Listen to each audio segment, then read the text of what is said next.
And welcome to tonight's installment of the Extermitech Pest Control Game of the Week here on the Montgomery Sports Network. The Montgomery Sports Network is your destination in the river region of Alabama for the best in high school sports coverage. From live broadcast to full games to on-demand replays to game highlights, it's all right here on the Montgomery Sports Network. Tonight, we are in East Montgomery at Wade Black Norton Field, where Trinity comes to visit its longtime rival Alabama Christian Academy here. So we're just about 29 minutes from kickoff here as we'll move into and transition into the Mission Fitness and Performance Parisi Speed School of Montgomery pregame show. My name is Kane Young. I'm here with Matt Pellegrin. Matt, good to have you along here tonight on the Montgomery Sports Network for this long-time rivalry. No, it's good to be here. It's a beautiful night. The wind is blowing. We can't really feel it in the press box, but the wind is blowing, so it should be a comfortable night. Should be a good night for football here in Montgomery. So these two teams met last year. They play just about every year. It's a series controlled by Trinity for the most part, but ACA's had a lot of recent success, and last year Trinity pulled off somewhat of a mild upset, I guess you could say, on their home field, 21-6, which we'll get into here in just a moment. So, of course, it is the first region game of the year for both teams, so both teams want to get off to a good start here in region play.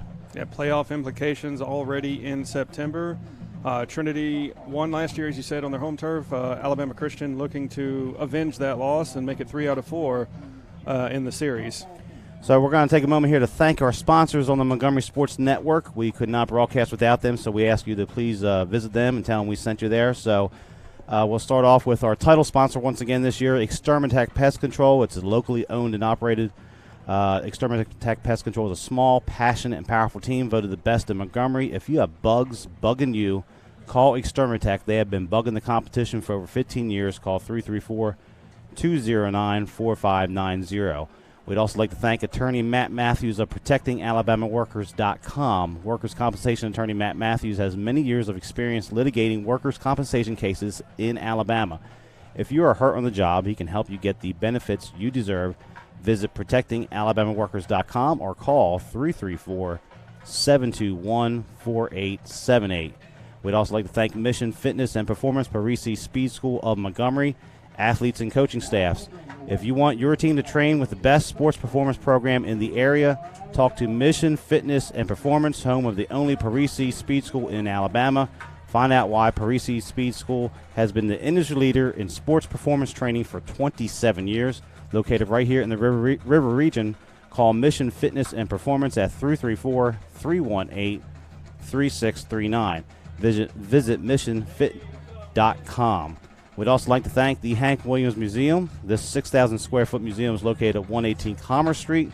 You can take a step back in time and learn about the musical history and life of a Montgomery man who is known as the legendary singer and songwriter Hank Williams. Browse the large gift shop. Groups are always welcome at the Hank Williams Museum.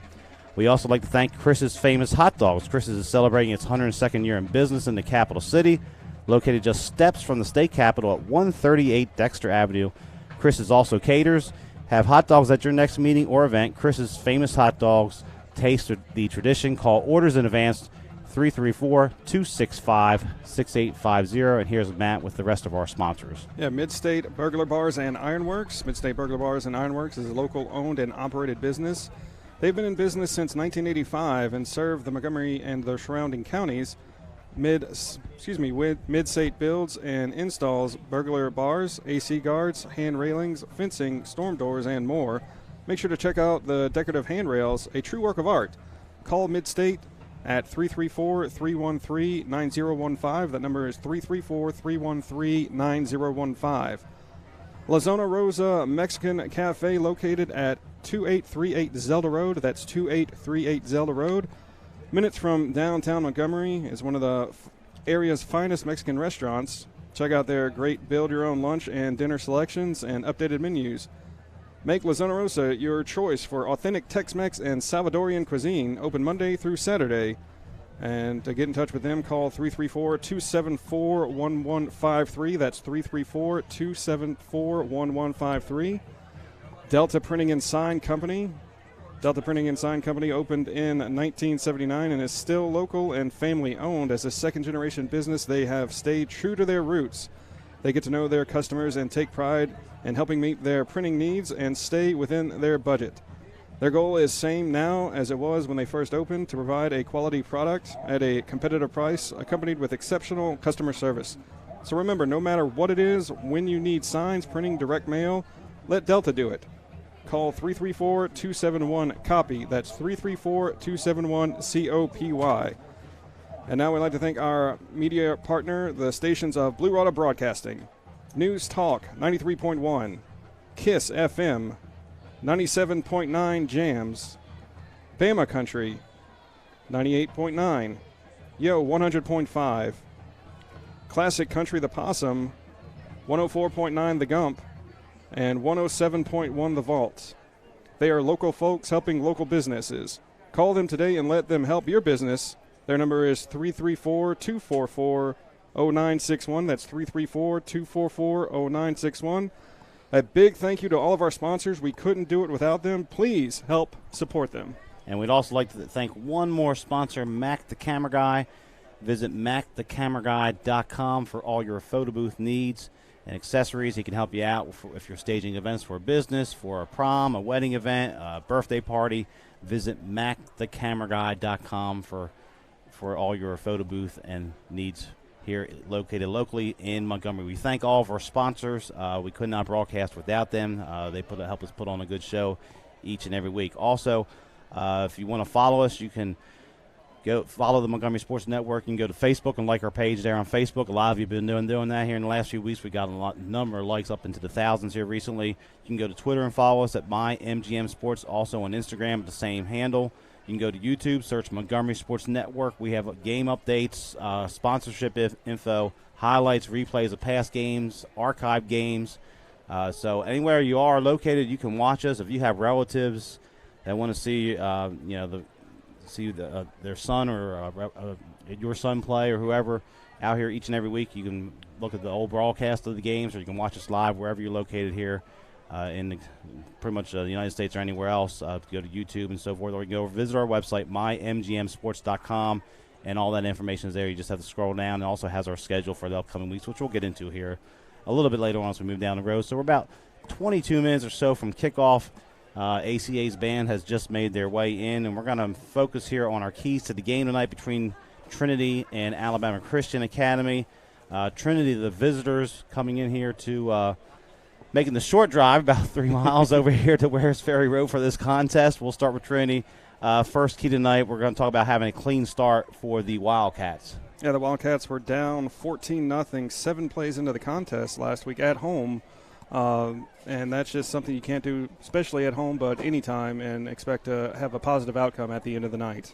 Yeah, Trinity last week lost. Then they played a very good competition. Andalusia lost 21-10, but that 14-0 start was just very difficult to overcome for the Wildcats at home, and tonight they go on the road here to Alabama Christian. Second key tonight for Trinity, we're going to look at limiting mistakes for the Wildcats. Yeah, for the Wildcats, don't get in your own way. Don't shoot yourself in the foot.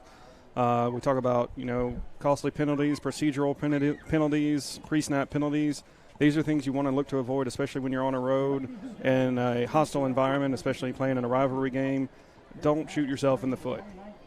And the third key tonight for Trinity, we're going to focus on manufacturing points. Through 2 games, Trinity has only put a total of 10 points on the board.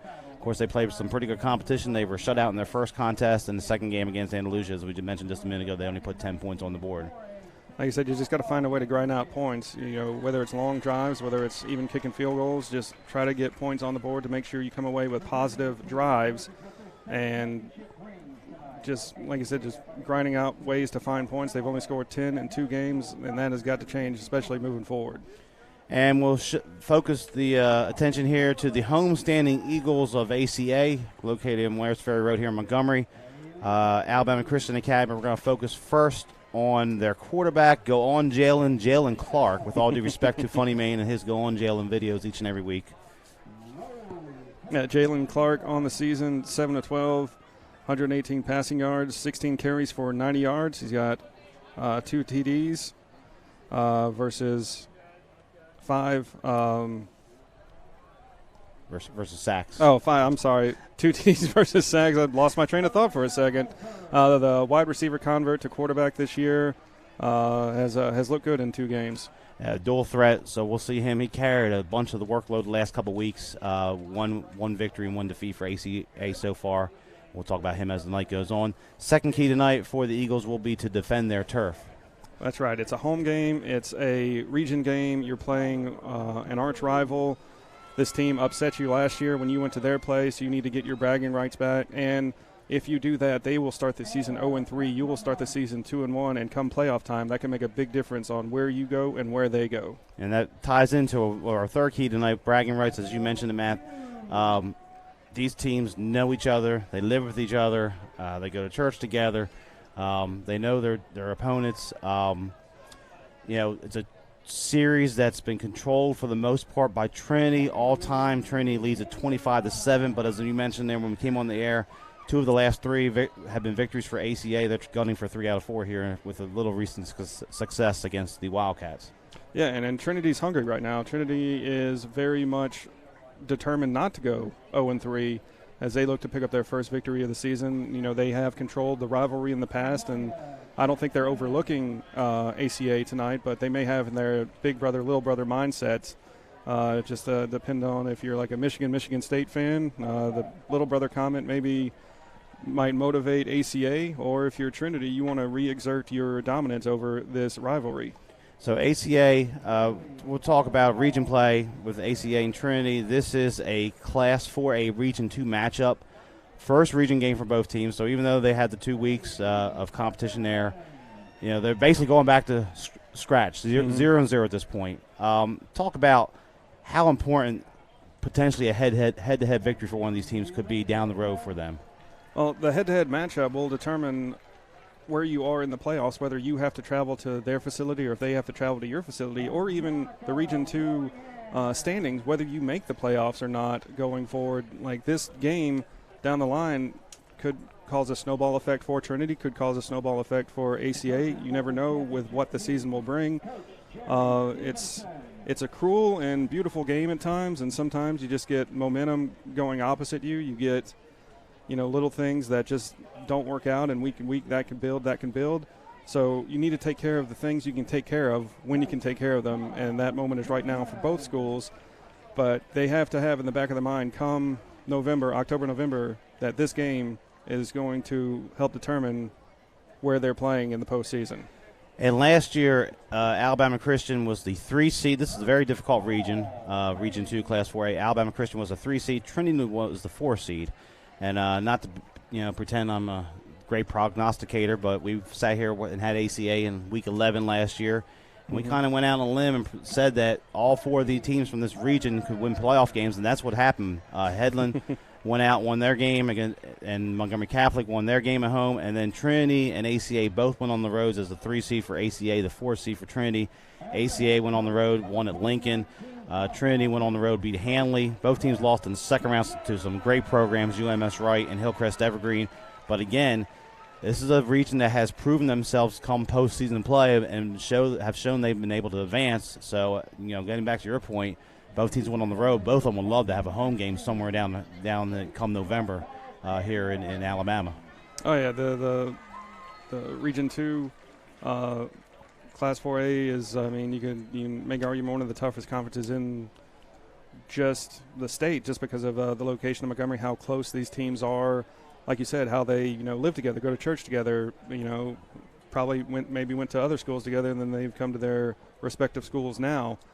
It's just you've got to take any advantage you can when you can. Right now, as we say, September 6th. Right now, they need to have this game on their mind right now. This is the most important game of the season because it's the next one for them.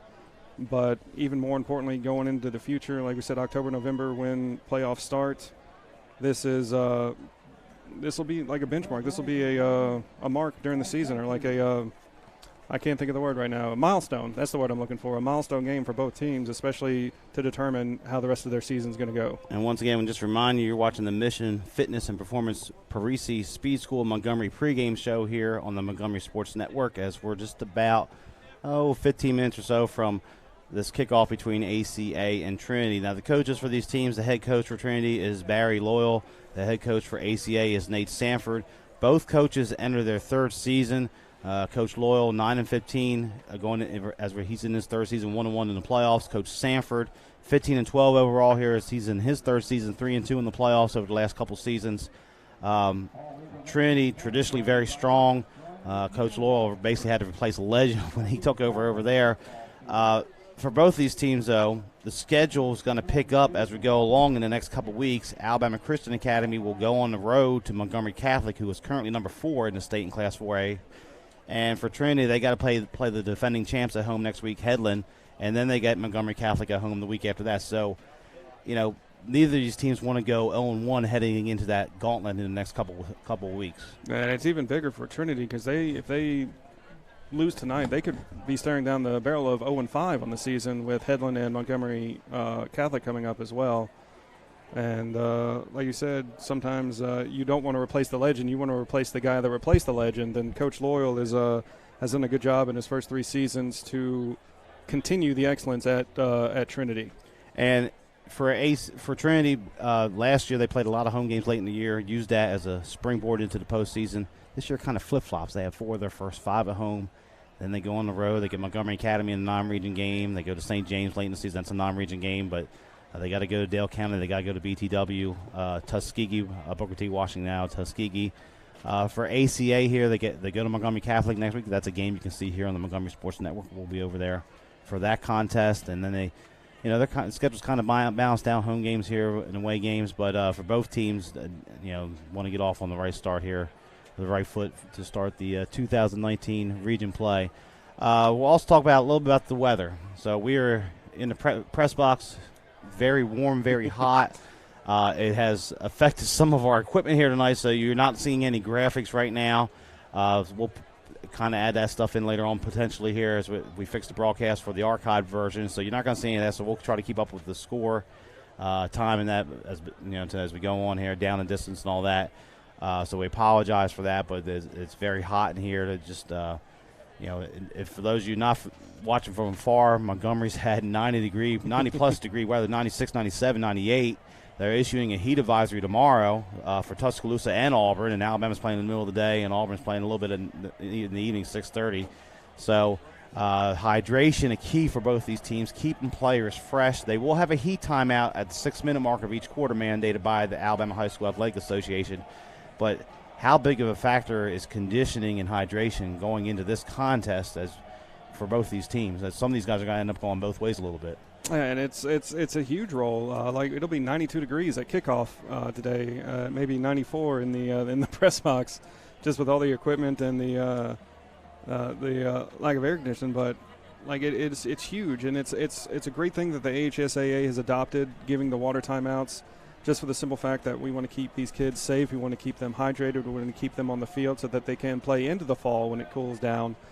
But this is why you lifted weights in the summer. This is why you conditioned in the summer. This is why you had the 7 a.m. workouts. This is why you had the 7 a.m. practices. It's for moments like this to where all of that conditioning and all of that work can lead you to where you are right now. And like I said, dehydration, illness, things like that makes cowards of us all. Like if you're even just a little bit sick, you're not going to be at 100%. You're not going to be 100% focused. And if you've got 50 guys that are all in that same situation, the other team can just run right through you if you're not properly hydrated, if you're not properly conditioned, and if you're not mentally ready to play this game. And that's, like we said, it's a beautiful game, but it's also a very cruel game at times. And like I said, if you don't come ready to play every week, week in and week out, the game will humble you. And it can either humble you physically, it can humble you mentally, but we're hoping for a clean game. We're hoping for, no stoppages and no carts coming on the field and no trainers or trainers only coming on the field to squirt water in people's mouths. So I'm looking forward to a good game. We got a little bit of a breeze coming from, I believe, east to west, and west to east. Excuse me. I'm turned around. It's my first time in the stadium. It's a beautiful facility. We talked about how the playing surface looks good earlier before the contest. Playing surface is immaculate right now. There's no bare spots like sometimes you see at the end of the season where they've been playing a lot. Natural turf field, so that keeps the temperature down as well, because I've been on several turf fields where it adds 10 to 15 degrees, and if you've got 92 degrees start time and you add 10 to 15 degrees, you're playing in 100-degree temperature with about 20 pounds of pads on your shoulders. Yeah, and the field looks great. For those of you that were with us for week 1, we were at Montgomery Catholic and had a monsoon about an hour before kickoff. And we ended up getting our game in without any delays. Well, we had a 10-minute delay at kickoff, but then we were able to get that in, and some places didn't get finished at midnight that Friday night. But outside of that sequence of rain, we have not had a lot of rain in the last month here in Montgomery. We've just been hovering around that 97, 98 temperature. So this field looks immaculate. So the staff here at ACA has done a great job keeping it in excellent shape here with the lack of rain, and it's fresh cut. It looks like a fast surface. We saw that last week with PCAs up at Prattville Christian. They had a very fast track. Montgomery Catholic's field was drained rather quickly with the monsoon we had about an hour before kickoff when they took on Tallahassee 2 weeks ago. So, a lot of good surfaces we've seen so far, and that takes, coaching staff and a lot of parents and school staff helping out with that. But we expect a big crowd in here. The ACA side's filling up, Trinity side's filling up pretty quickly here, as we're just about under 10 minutes now from kickoff, as we should have the national anthem and the invocation in just a moment. So once again, you're watching the Mission Fitness and Performance Parisi Speed School Montgomery pregame show here on the Montgomery Sports Network. Once again, you go to Facebook, like us there, follow us on Twitter at MyMGM Sports, go to YouTube, search Montgomery Sports Network. Follow us on Instagram for get up-to-date game information, highlights, replays, all the live action. You can find it right here on any of our avenues. You can also visit mymgmsports.com and find all the highlights, archive games there, and go back and watch them. Go on YouTube, click on there. So easy access for anybody to tune in for wherever you may be. Watch these two longtime rivals take action here at Wade Black Norton Field here in the east side of Montgomery. So a couple players to look out for. Trinity, the quarterback tonight, we expect it to be John David Bonner. 15 of 27 last week against Andalusia for 237 yards. The week before that, he was 11 for 28 for 68 yards. So not a lot of points, but he had a pretty good game throwing the ball last week against Andalusia. Of course, the first week, Trinity played the other ACA out of Tuscaloosa, American Christian Academy, so they played extremely tough competition in the first 2 weeks of the season. And sometimes you want to see where you are as a team, and a lot of times these contracts are made possibly years in advance, but you want to see where you are as a team, and you can either play cupcakes, you can play strong teams. Now they played strong teams close, but like we said, we talked about, you're 0-2 right now, but just don't believe you're 0-2 because you've played really tough competition, and this doesn't make your season. So you have to have a positive mindset coming into this contest, even after going 0-2. It's like, there's no asterisks in the thing. Like, there's no moral victories on the sheet, but to come in at 0-2, you've played really tough competition. You just need to believe in yourself and believe that you can win. You are not your record. And for ACA, they come in here 1-1. They defeated Sachs in week 1 on the road, 20-12. A nice victory going for the long road trip there. Last week they hosted Pike County, another good traditional playoff school. Fell 38-13 here at home. So ACA, the leading rusher for ACA here in the early season, number 9, Thomas Stovall. Look for him to touch football. He had a touchdown run the other week. For Trinity, the leading rusher in the backfield, we're looking to keep an eye on tonight, number 17, Tate Holly. He's been the leading rusher. Has carried the ball over 40 times through 2 games for Trinity. So I expect those men for both teams to shoulder a good bit of the workload. Defensively, some players to highlight for ACA. Look for Corey Nixon. He had a big interception in week 1 against Sachs.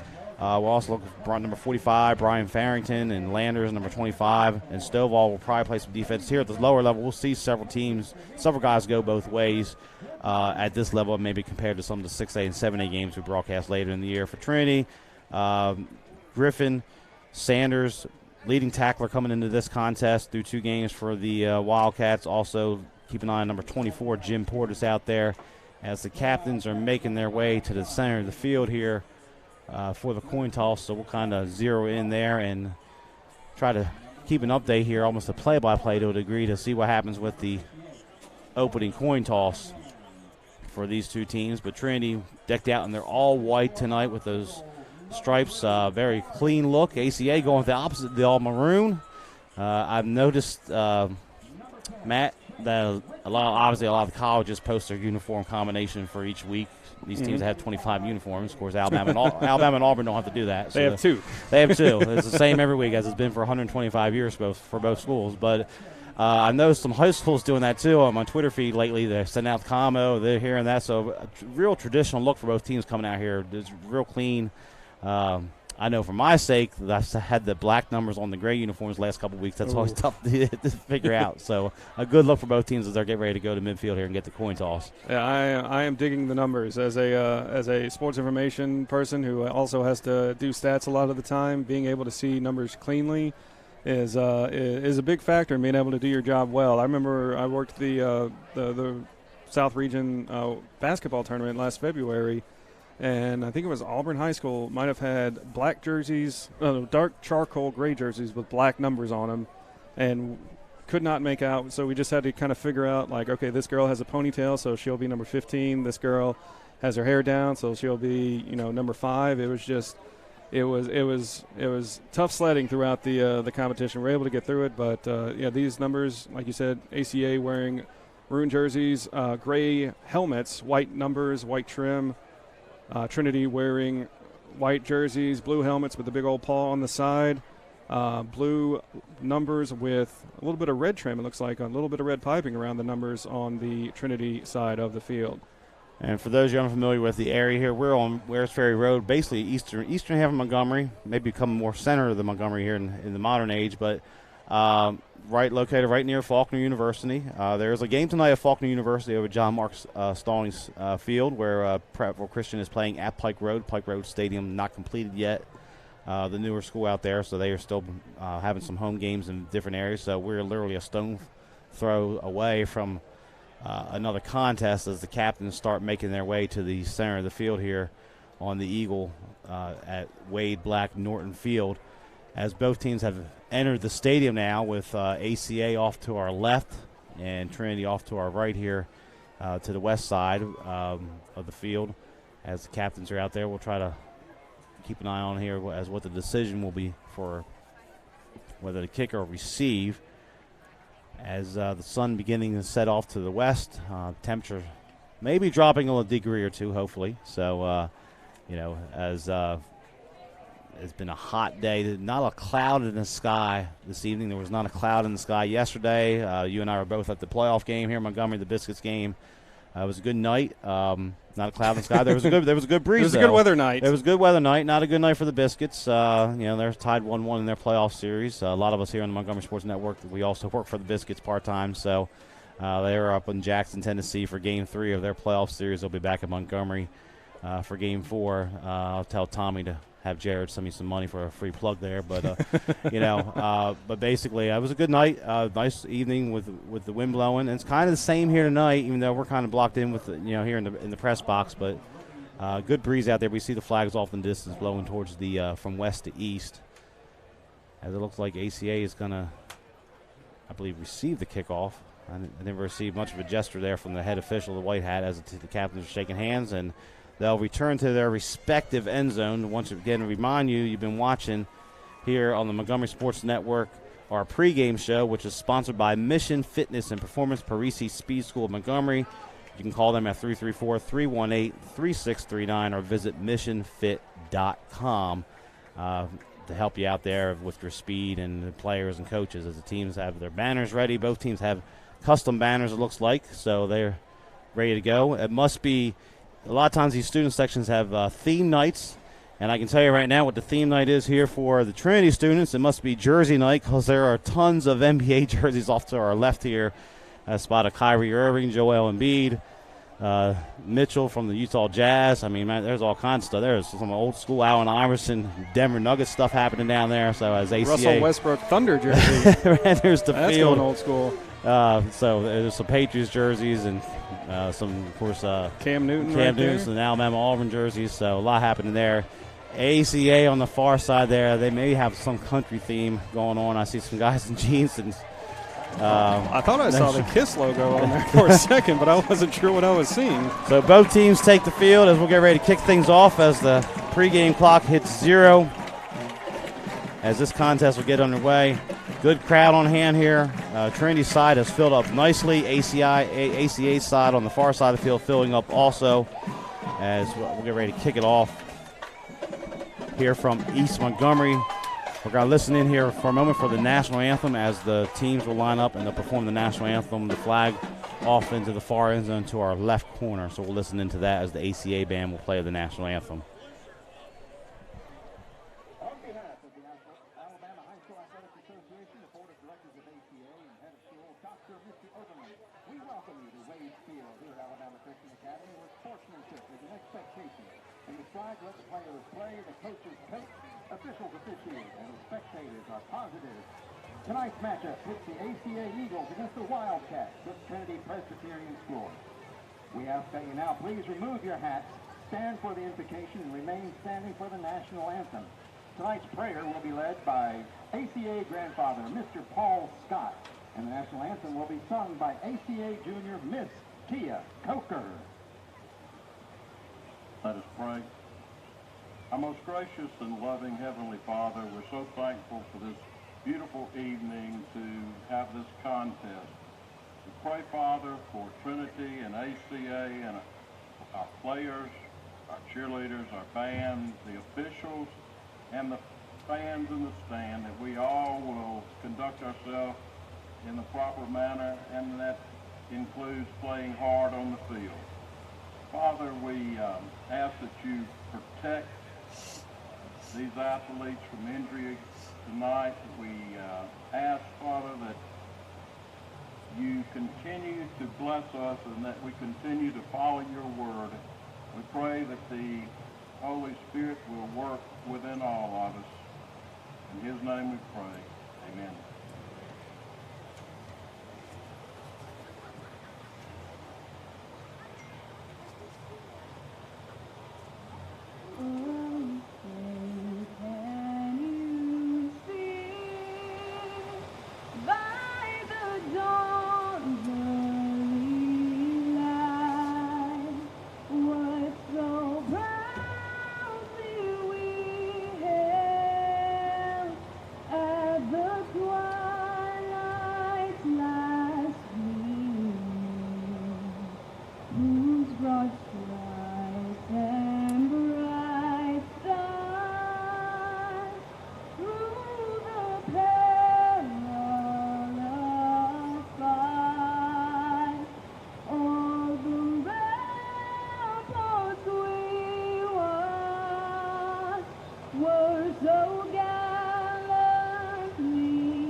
So national anthem there performed by ACA.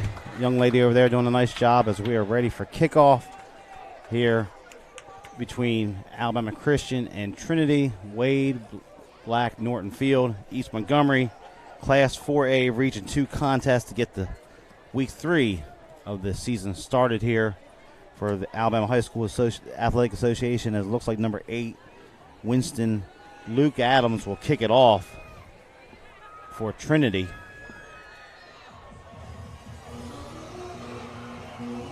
And ACA will get the opening kickoff. Well, we know the sound system works here on the I think Trinity's brought their own little boombox over here to our left. Oh, my goodness gracious. But anyway, hey. It's high school football in Alabama. It doesn't get any better than this. You got the crowd ready, the crowd pumping up and down. Looks like you talked about the jerseys. I think I don't think they're a sponsor, but I think some of the guys might have visited Mike's Merchandise for a rare jersey find on the sale rack. Trinity will kick it off. They kick it deep. And number 10 camps under it. That's going to be Whitfield, returning it straight up the middle.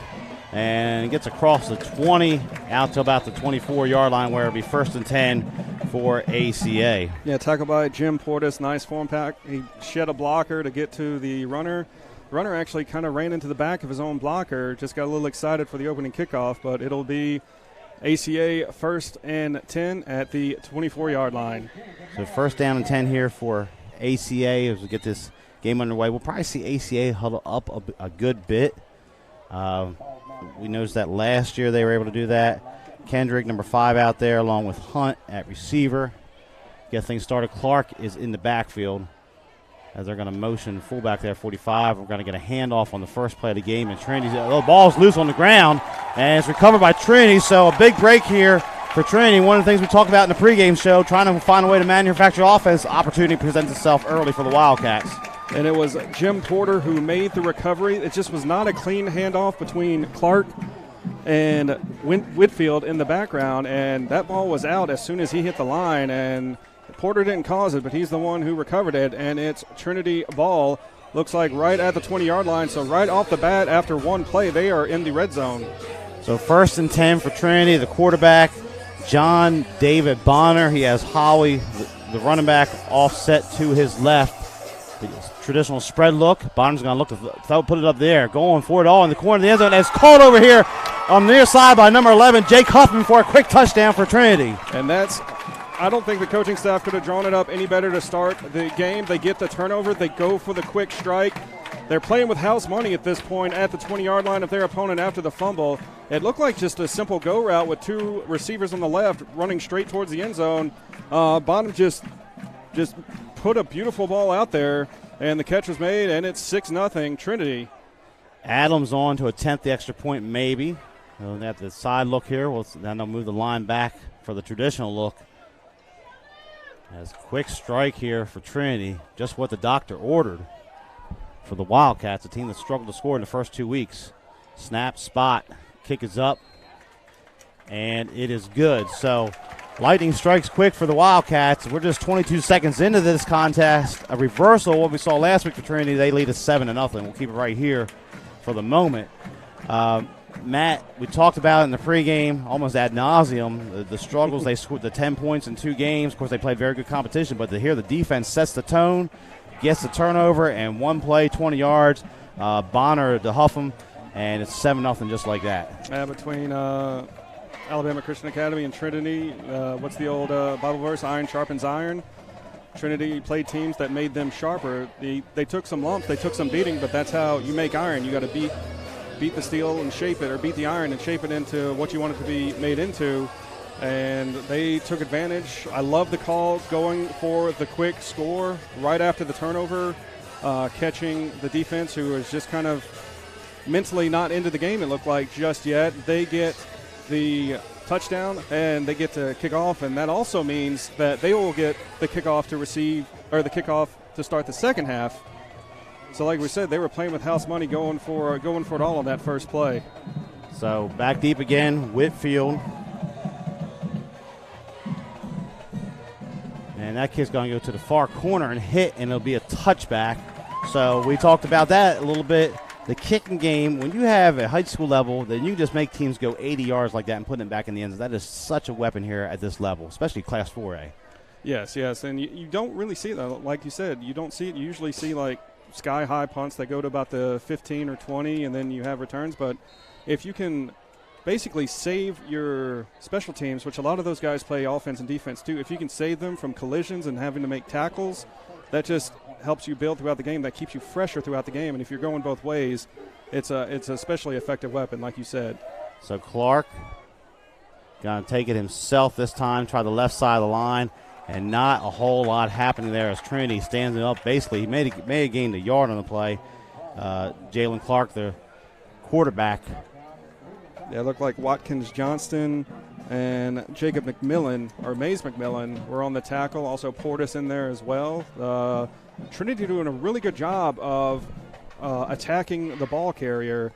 Like every time there's been a run, there's been multiple white shirts around the ball carrier before and after the end of the play. So 2nd and 8 on the 22. Last play gained 2 yards for Clark. They're going to fake the handoff to Moore. Clark's going to try it back to the left side on the counter. And once again, that Wildcat defense rising to the occasion.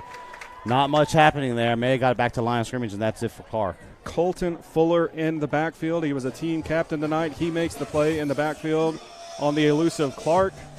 And now it's going to be 3rd and 8 for the Eagles. So 3rd down situation. It's traditional spread look for ACA. Clark tries to draw him offside. Good discipline there by Trinity. Play clock still has 12 seconds on it. You might hear the Trinity students down below us making a lot of noise off to our left. Clark rolls left, looks, and they're going to tuck it, and he's quickly dropped over there as number 10 making the play, Mays McMillan, in the open field for Trinity. And that's the second or third time we called his name already. And what'd you say? We are just now hit the 10-minute mark.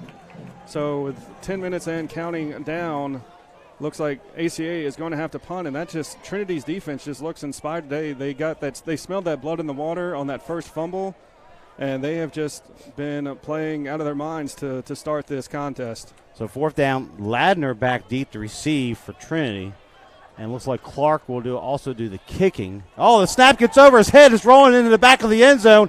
And Trinity get on it first. They slide out. Let's see. They're calling it a safety. So it's a free 2 points for Trinity just like that. And the Wildcats are up 9-0. We're just 2 minutes and 33 seconds into this contest.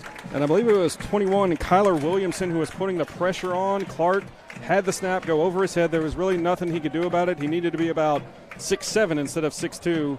On that particular snap. And what we say earlier about Trinity, they need to limit the mistakes and have a clean start.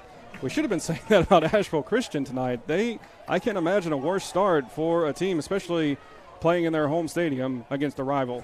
So Alabama Christian quickly down 9-0. A complete reversal for Trinity from what they saw last week. That's the bad news for ACA. They're down 9-0. The good news is it's way early in this contest. And we're going to get the free kick here from the 20-yard line. As Trinity gets the guys line up the wrong way. I don't know why they're flipped the field here. ACA they're lined up wrong. The officials are going to have to get this fixed. ACA should be kicking off from the 20.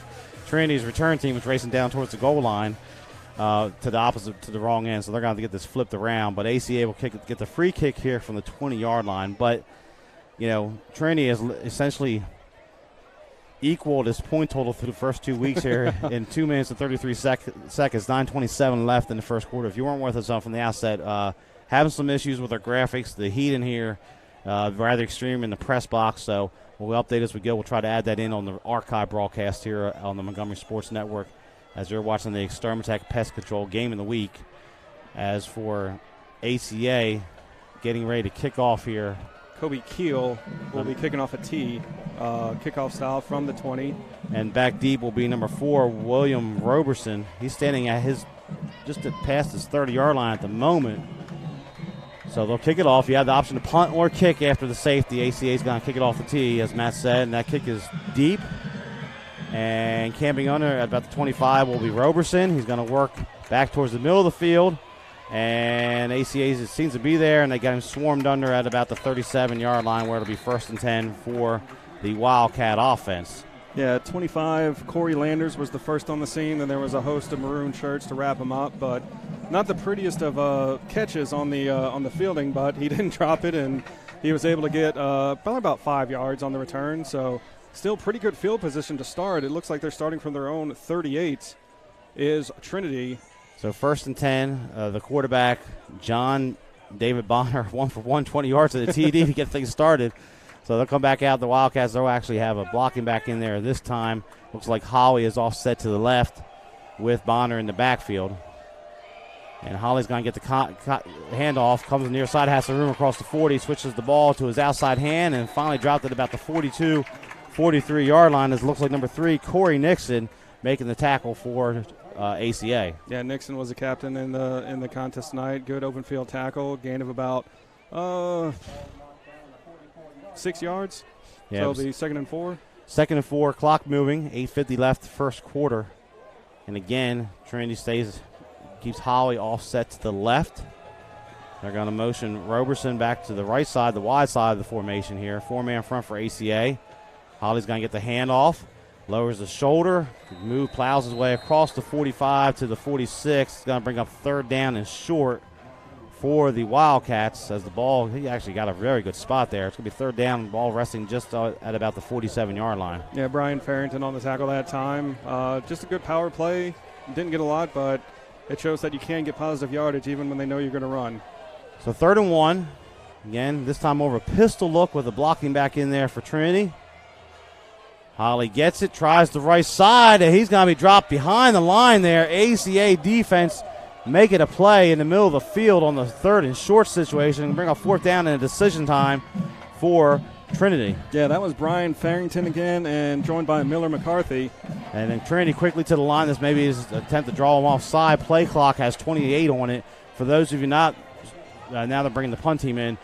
Alabama high school football has a 40-second play clock like the colleges and like the NFL. So once the once the tackle happens, the play clock resets to 40 and it goes. So the play clock still has 12 seconds on it and continues to run here as Trinity brings its punting team in.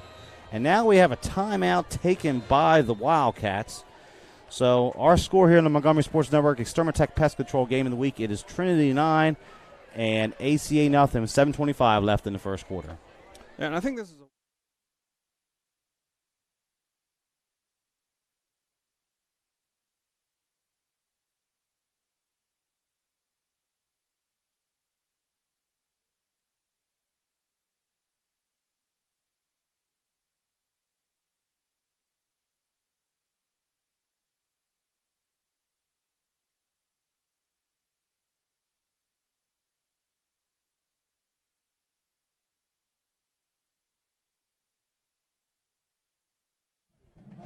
So, Matt, decision time here for Coach Loyal. 4th and 1 from about his own 46-yard line. He has a 9-0 lead. It looks like he's going to punt the football. I think it was an automatic response to try to draw the team off sides. I think he called the timeout because where he is in the field, he's at the 47-yard line, so it's not out of the realm of possibility to go for it here, but I think he may play it safe early.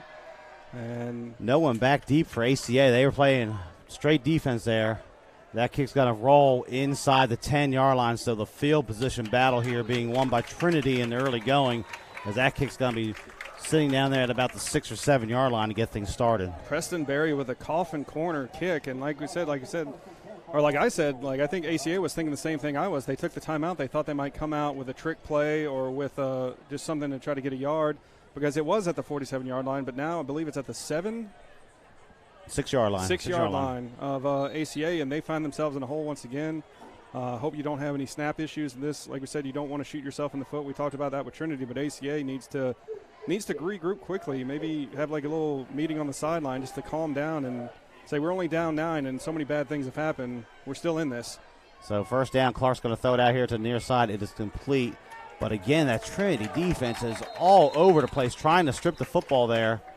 As making the reception is number 3, Corey Nixon, for a minimal game. He may have got 2 on the play, and that's about it. It'll be 2nd down and 8 from the 8. Yeah, James Davis was the first on the scene for Trinity. Then he was joined by a host of Wildcats as they were able to bring the runner down. So more behind Clark in the formation. Still 20 on the play clock, as you probably see on the background there. Trinity has not been able to get past the 22-yard line, or excuse me, ACA to past the 22-yard line to this point in the game. Low snap. Clark has to bend over for it, and Trinity's defense is going to be in quickly, dropping it for a loss of the play back at the 5-yard line. The low snap caused all kinds of problems that time for ACA. Yeah, I was watching KJ Kendrick, number 5. Looks like their number 1 wide receiver for ACA, and they went in straight in block, so it looked like it was going to be a running play, possibly a Wildcat or just a quarterback keeper up the middle, but Trinity saw the low snap, and they swarmed the ball, and it's just rough going early on for ACA. Yeah, 3rd and 10. We're at the 6-minute mark, so we'll probably have a heat timeout after this play. Play clock has 10 on it. Clark has a blocker back in there with him. And they're going to turn around and hand this off to the running back. And boy, oh boy, Trinity's defense is in there again. There may be a loss of yardage on the play that time. for more. Nothing happening there. It is 4th down and a punting situation, but we're going to have to get the heat timeout, so we're going to take the timeout with them here. Our score, 5:30 left in the first quarter. It is Trinity 9 and ACA nothing. You're watching the Thermotech Pest Control Game of the Week here on the Montgomery Sports Network.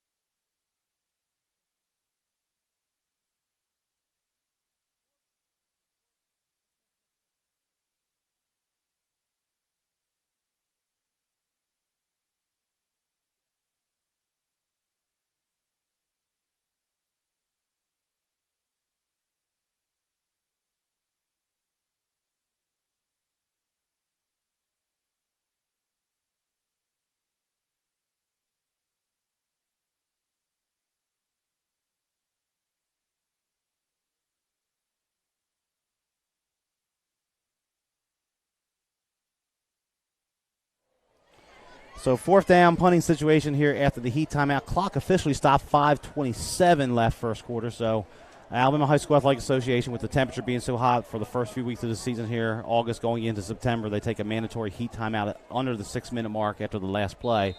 So that's what we had here. So Clark in the punt, and back deep is number 25, Ladner for Trinity.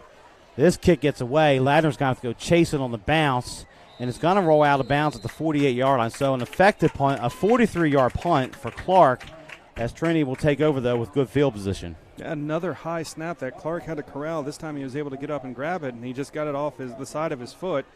It wasn't pretty, but it was effective. He got out of there quickly, and at least we can say it was much more successful than their last attempt. So they're officially going to mark it at the 45-yard line, so it ends up being a net of 40 yards for Clark with the roll.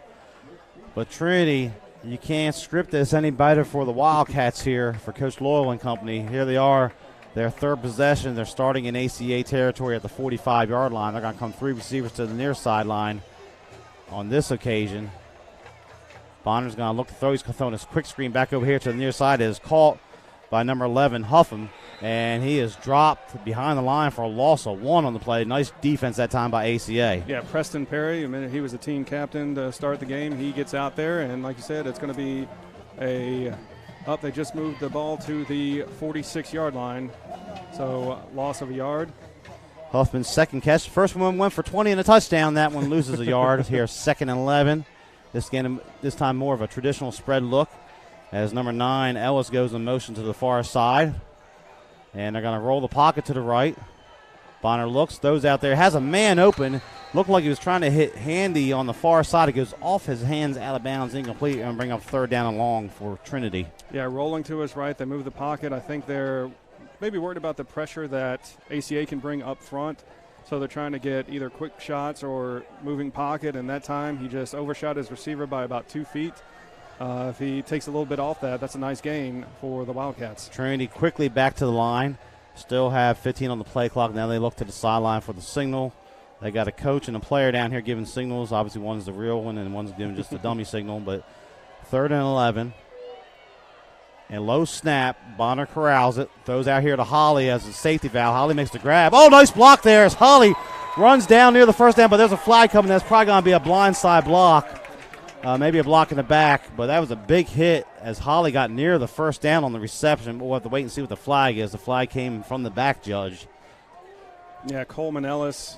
It looked like a clean block, but it was just a blindside block, like you said. And I think it looked worse than it actually was, but the officials, like we said, are worried about player safety, so those blindside looks, as we await the call from the head official, as they're still talking about it. But it'll be from the spot. But a nice job by Bonner. There was nothing open downfield. He didn't force anything, dumped it off to his safety valve, Holly, on the little out route. And next thing you know, Holly picked up good yardage there. And like I said, they're already in ACA territory, so they're already starting off positively, so that they gain enough yards. Like you said, just don't make a mistake, don't make a mental mistake where it costs your team. It's a tough play. I understand the call, but, 5 years ago, this wouldn't have been a call. This would have just been a slap on the helmet as you walk to the sideline. So they're calling a personal foul. Looks like the official, it was during inaction, so the official faces the other side here, the home side. marks it back. It's going to be third down and about 17 here, back to the Trinity 48-yard line. Clock running, 4:20 and counting here in the first quarter with a 9-0 cushion here for the Wildcats. Now Holly's going to empty the backfield and go wide right, leaving Bonner back there by himself. He's going to look to throw. Bonner hits Coleman, or tries to hit Coleman Ellis out of the backfield. It goes off his hands, incomplete, and it's fourth down and a punting situation for Trinity.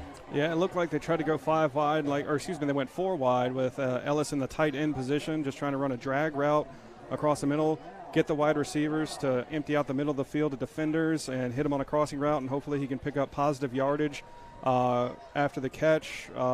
Just once again high and a little bit behind Ellis that time as the punt comes from Perry. And Davis gets the kick away. Stovall chases after it. He's not going to be able to return this. Takes a great roll, but it's going to go into the end zone. So a little too much muster on that kick. Ends up being 52 on the punt, but it's going to be a net of 32. Nice job by Davis on the kick, but his coverage could not get down there in time. So 3:52 left first quarter. We switch possessions here. ACA will start out again. Uniquely here, we're 8 minutes into the game. We don't have a first down yet. We've had punt, safety, touchdown, one-play touchdown. No first downs at this point. So technically the touchdown is a first down. So ACA has struggled here on offense in the early going as Clark stays at quarterback. And this time we're going to get a new running back. Looks like number 25 is in the backfield. But Clark's going to put it up in the air. It is intercepted. Intercepted by Trinity. And taking it in for the touchdown is number 10. That is going to be McMillan. A 25-yard touchdown return on the pick six. And this is the oddest start I think I've seen in a long time. You basically had 2 1-and-outs. You had the 1-and-out on the fumble for ACA. You had the 1-and-out on the touchdown pass. It's been 3-and-outs after that. And then just a mental mistake by Jalen Clark. And Mays McMillan returns and makes it pay. And it's 15-0. Trinity still in the first quarter. Adams on for the moment for the extra point. They moved the formation over. It looked like McMillan just sat there as reading eyes. And he was off to the races for the non-offensive touchdown for Trinity. Oh, they throw it out here on the near side. Number 11 making the catch. And he's going to take it in for the score. That is going to be Huffam. So a quick 2 points for Trinity, and it is 17-0 in just 8 minutes and 20 seconds into the contest. So we're going to take a quick timeout. You're watching the Extermatech Pest Control Game of the Week here on the Montgomery Sports Network.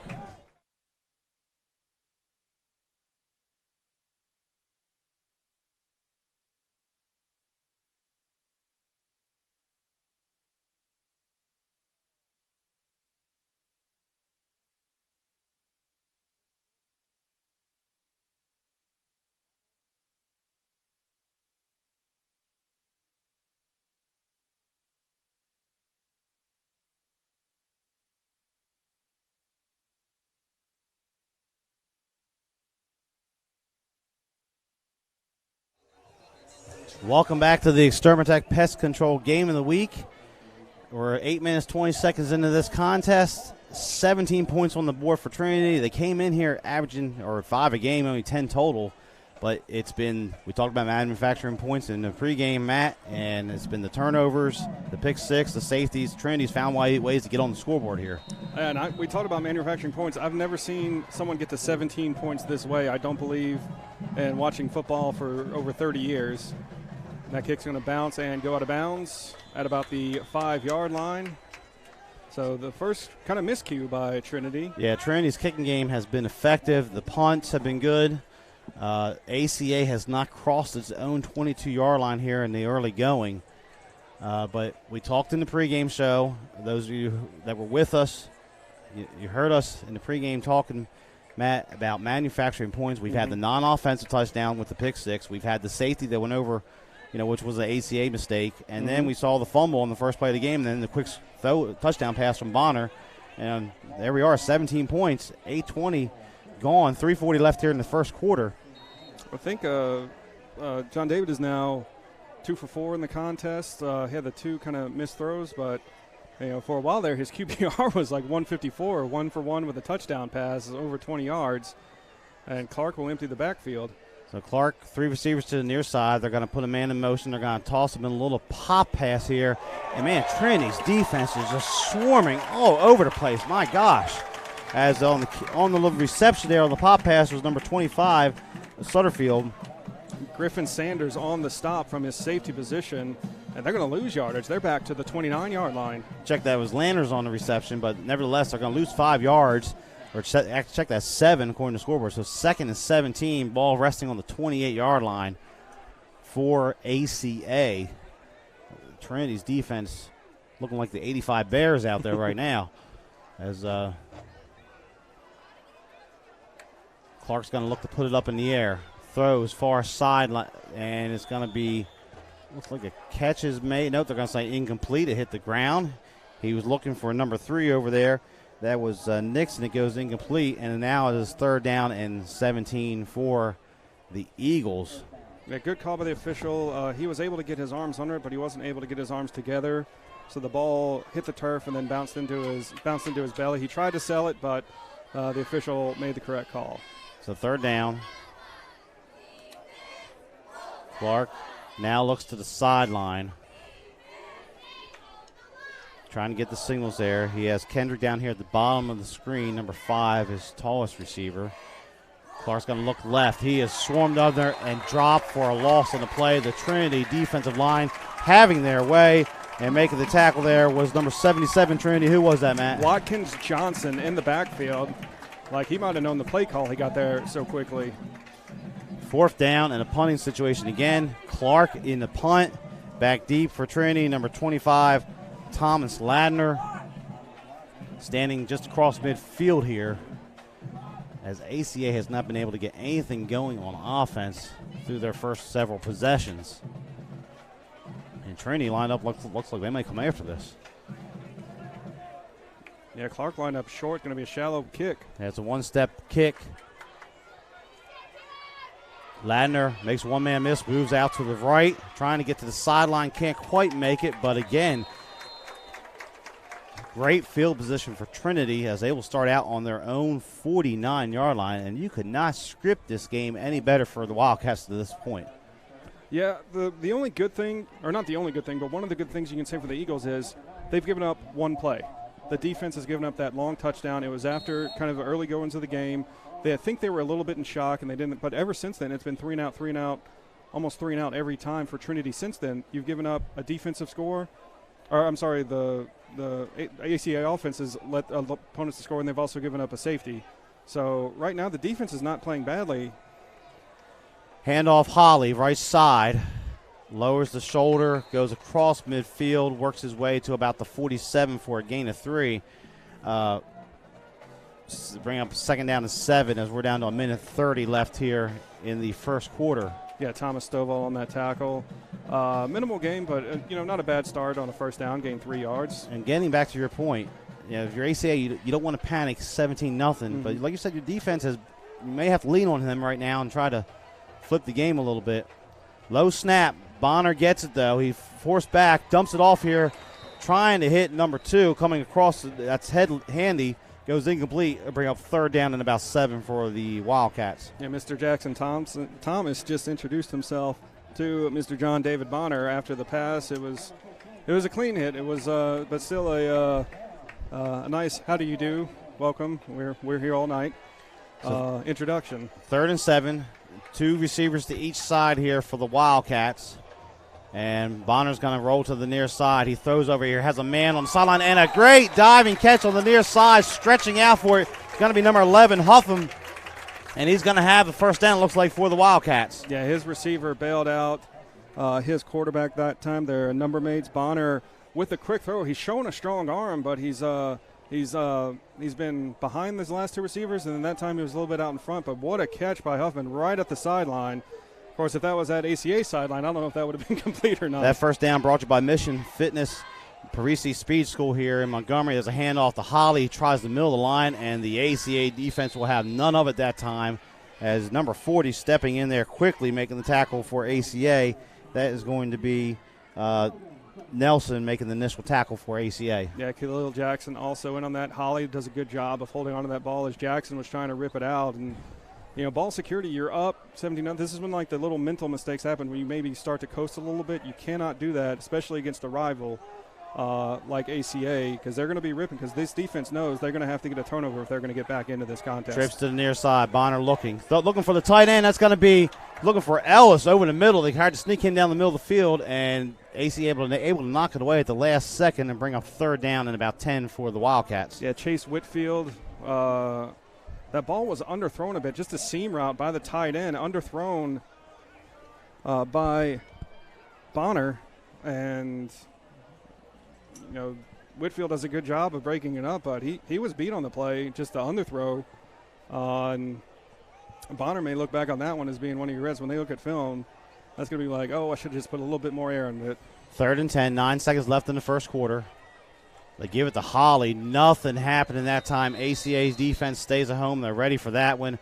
And number 45 making the tackle. That's going to be Farrington, and that'll bring us to 0-0 here to end the first quarter. So our score here on the Extermatech Pest Control Game of the Week after 1, it is Trinity 17, ACA nothing. You're watching the Montgomery Sports Network.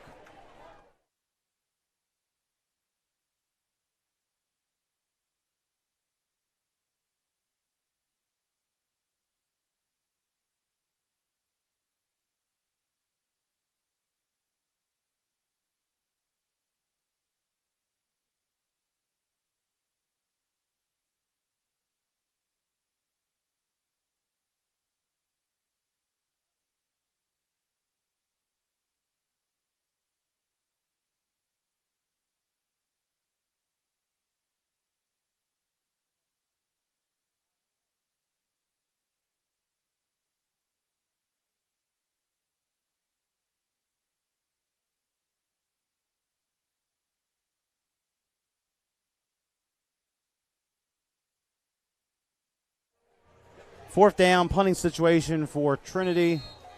Looks like number 83 is going to do the kicking. That is Barry. And Barry with a couple of nice punts. He got the Coughlin corner one, then one that just rolled a little bit too far. Almost blocked. They get it away. I think the ACA defender don't realize how close he was. But another excellent kick. You called it earlier, the Coughlin corner. He's down here inside the 10-yard line at the 9. ACA's field position in this first half. Every drive's been started in the 20 or back towards the goal line to this point. Yeah, Corey Nixon, the defender, that just missed the punt block, and that's one of the things that ACA might need just to get mentally back into this game, give a little momentum on their side, and actually start a drive inside Trinity's territory. Instead, they're back near their own goal line once again. So 1st and 10 for the Eagles, starting on their own 9-yard line. Clark's going to fake the toss. He's going to look to throw. He's on heavy pressure. It's a screen pass called over here by Nixon. Nixon has some room. He's going to, it's a late hit out of bounds. Got to be a flag there, I would think. I don't see a flag, but well, that was a big shot, but a nice catch that time. And a first down there for Nixon. That first down brought to you by Parisi Speed School of Montgomery. It looked like the Trinity coach was going to go yell at a player, but then the flag didn't happen, and so he just kind of walked back to his team. I don't know if the official behind the play saw it, because there was a lot of action there happening behind. So, and we look like we only have 5 officials. Sometimes we see 7 or 8 out there on certain nights, but only 5 out here tonight. So there was no one down the side in the back behind the play. But nevertheless, 1st and 10 for ACA, this time out to their 25-yard line, their best offense play of the night to this point. And they're going to throw it over there, and it goes off the hands of the receiver, incomplete. Looked like it was going to be number 9, Stovall. Couldn't come down with it, bring off 2nd down and 10. And that's one of those you have to hold your breath on, because Stovall doesn't make the catch, and he pops it up in the air, and it's kind of a lob ball there. The way Trinity's been swarming to the ball, you have to, your just heart has to stop for a second thinking the way they've been swarming, that should have been picked off, but because of the spread that ACA ran, there weren't as many defenders in the area. So 2nd down and 10. For ACA. This time they go empty, 3 receivers to the far side. I got to move a man in motion, fake the handoff, look and come back over here. And Clark is dropped behind the line of scrimmage that time. A big sack as the player loses his helmet. He's got to come out for play. Number 35 for Trinity making the tackle. That's going to be Randolph Gray Rutland on the tackle for Trinity. Yeah, big sack. Great pressure from the outside. Looked like he was playing linebacker, and he just chases down Clark, and it's a tackle for loss on the play, and ACA and another third and long. Third and about 15. Ball resting back, about this 18-yard line. They're going to have to get out here to about the 32-33 for a first down. This time Clark's going to call his own number, has some room, spinning out across the 20, out to about the 24. The play picks up about 6 or 7. It'll bring up fourth down in a punting situation. Yeah, Mays McMillan on the tackle. You hear the boom box brought by Trinity into the stands. We have to tell them that we don't do licensing fees here, so we're not going to be able to air the music that they're playing because we can't afford the licensing. So 4th and 10 officially got made back to the original line of scrimmage as Clark is in the punt, and back deep is number 25, Ladner, to receive for Trinity. 10-19 and the clock moving here in the second quarter. It looks like Trinity's going to go after this one. And Clark, one-step kick. Ladner takes it and works his way again out near midfield, out to the 49-yard line. So 1st and 10 for the Wildcats. Great field position again for Trinity. Yeah, Damari Moore with a nice open field tackle. He didn't really wrap him up and drum, but he did enough to make him lose his balance and fall to the ground. But again, they're starting from their own 49-yard line, and that's just been the tail of the game. Like, the worst field position they had was on the free kick. They started about the 37. Every other position's been right in the 40s or in ACA territory to this point. 10 minutes exactly left in the second quarter here. Holly lines up this time behind John David Bonner, the quarterback. Holly gets it, has some room, big hole there. Has the first down across the 40, falls forward down to about the 36-yard line. First down for Holly on the carry, gain of 15, as that first down is brought to you by Parisi Speed School of Montgomery. Yeah, Corey Nixon was able just to get a hand on the quad as Holly was going by, and if he doesn't trip him up that little bit, Holly may be gone. Right side of the line, opening things up that time for the Wildcats. This time we got motion here to the near side. That's Roberson. Oh, the snap gets behind Bonner. That may be the break ACA needs. Bonner picks it up, unable to throw it away. He's dropped way back there. Going to lose about 20 yards on the play. Yeah, just unforced error. What we talked about, we've seen ACA do what we said Trinity shouldn't do at the beginning of the game, and just not sure if that was a miscommunication. It was low, and it looked like it had a lot of velocity on it. And I thought Bonner had called for it, but that was a bullet. That was a costly mistake. Cost him about 20 yards. Second and 26. Wow. Ball resting on the 46-yard line. They're actually back behind where the possession started. Play clock down to 8. They're going to take a timeout here. Yeah. They're not going to get this off. So we're going to take 3. I don't think the coaches realize it. And that's going to be a delay game unless we got a timeout. Now we got a timeout here, the last second by Trinity.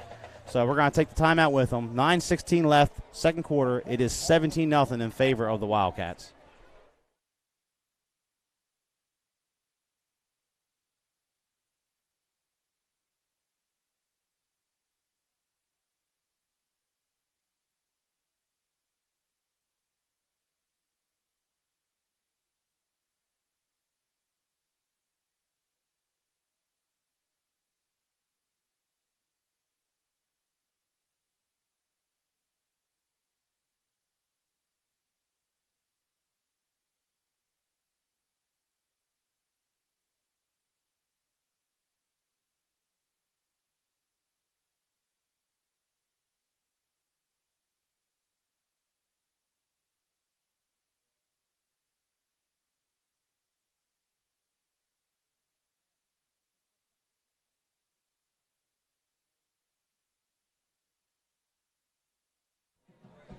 Welcome back to the Extermatech Pest Control game of the week. Trinity taking on their longtime rival, Alabama Christian Academy, and it is the Wildcats in front 17-0 as they face second down and about 25-26 here from their own 46. Bonner loses the snap again. He fumbles it back there. He throws it at the last second, somehow finds his receiver. That's number 11. Spinning out of the play and making a move is Hoffman. Hoffman adds another 10 yards to the catch, and to bring up a manageable third down somewhat for the Wildcats. There is a flag on the play, though, at the 46-yard line of ACA. It looks like it might be a block in the back or a hold on Trinity. So 2 snaps in a row. You have to wonder, these guys sweating, maybe some moisture on that football. We've seen a couple bad snaps, rollers back for each side, and now a couple going past Trinity. There is a flag. It is against Trinity. They're going to march it off, so no doubt ACA will accept that penalty. But what a improvisation by Bonner after dropping it twice and able to find his receiver Huffman, and then Huffam with a fantastic spin move, great run after the catch, and this may be about 2nd and 41 if it's a 15-yard penalty. I saw I think the Bears had 3rd and 40 last night in their game at one point. They're marching this back. Oh my goodness. From the line, the foul's going to be marched from the line of scrimmage, so when they get done marking it off, it's back at the 31. They have to get all the way down to their 27-yard line. I'm no math major. The scoreboard says 2nd down and 40. I do remember back in the 80s, I'm dating myself here, Miami had a 3rd and 47 against Notre Dame in a 1 versus 2 matchup down in the Orange Bowl, and Miami got it. So on a long pass. So 2nd down and 40. Clock moving now, 8:50 and counting. But this is the break ACA needed. Mm-hmm. The defense has the opportunity here to maybe flip the field. And get their offense in some kind of positive. Oh, there's a fumble in the backfield, and again, they're going to lose yardage. Holly's dropped behind the line of scrimmage for about 2 or 3 yards on the play, and now they'll bring up 3rd down and about 42. Miller McCarthy made the play, but he looked like he might be a little shaken up after the game, but he's up and moving now. But, again, another miscue by Trinity after they had such a clean start to the contest. They might have to quick kick. It's the 3rd and 43 for the Wildcats. They got 3rd and Prattville. There's a snap, handoff. Holly gets it. The ball is loose on the ground. It's recovered by ACA, number 4, Roberson. They're going to rule him down. It's McCarthy on the play. Lost his helmet. They're going to rule him down. So a break for Trinity. 4th down, and the Wildcats are going to have to punt. Miller McCarthy in there trying to come up with that football. But now some enthusiasm, and the ACA fans finally have something to get excited about here as we're almost to the midway point of the 2nd quarter. No, they're saying McCarthy. Oh, they gave him the ball. They gave him the ball. Okay, my bad. They gave it to McCarthy. I thought Trinity was running the punt team on there. Never mind. So there's the break ACA needed. Set up at the 26-yard line of Trinity. And what Clark has to do, you want to get points on this, but you've got to protect the ball here. You've got to protect this opportunity. You don't want to play tight, but you also don't want to have a costly giveaway that could flip the field in your disadvantage one more time. So 1st down, and there's some movement up front. I think it's going to be offside on Trinity. Well, it looked like they're calling offside, so the defensive end on the near side here jumped the gun a little bit. Although the Trinity staff arguing that one of the tackles or the interior lineman may have moved. But once again, to clear up, Miller McCarthy on the recovery there for ACA last time. So 1st down and 5 at the 22, golden opportunity for the Eagles. Yeah, it was a bit of delayed on the snap count. Clark clapped his hands, and then it was a full 2 seconds before the ball was snapped. I think a lot of the Trinity players went on the clap, and that's what I think caused the offensive guard to move. Handoff, Landers gets it, tries the right side, but that Trinity defense all over the place here. Looked like number 32, Coleman Morris, making the initial contact. Yeah, that's not the first time we've called his name tonight. He had the sack on Clark on the last drive, which pretty much ended the drive for ACA, but positive yardage. They're down to the 20, and this is their first, maybe the 20 and a half, so we won't call it the red zone quite yet. They're in the pink zone, trying to get in to the red zone, but 2nd down, positive play. Bootleg action this time. Clark looking. Oh, he's hit and dropped in the backfield again. Another big play for Trinity. That's number 5 making the contact. We talked about him before, John David Richards. Yeah, he was the captain for tonight's game, and he makes a big play, and that's one that Clark probably should have just got rid of, but he had a lot of white shirts in his face as soon as that ball was snapped, so if I'm ACA, I would think about maybe changing your snap count a little bit. I know it's hard to do at this level, especially this early in the season, but maybe going on a different sound, maybe a different cadence. Just make sure your offense line knows what they're doing because Trinity is getting great penetration. 3rd down and long. They're going to hand this off and having some room and making a nice cut to the outside that time is going to be Landers. He's relatively close, brings it back where it's 4th down. They have the opportunity here to maybe go for it. Ball resting right at the 20-yard line. It's going to be 4th down and about 3. Yeah, Griffin Sanders on the tackle, just past the 20, like you said. As the air conditioner starting to kick on here in the press box. So ACA looks like they're going to go for it as we approach the 6-minute mark. I like this call. Even if you don't get it, it's not great field position for Trinity. Landers in motion to the left, and now ACA will take – nope, they're still looking. Play clock's at 10. Landers stays over here to the left of the formation in the slot. Now he goes back to the right.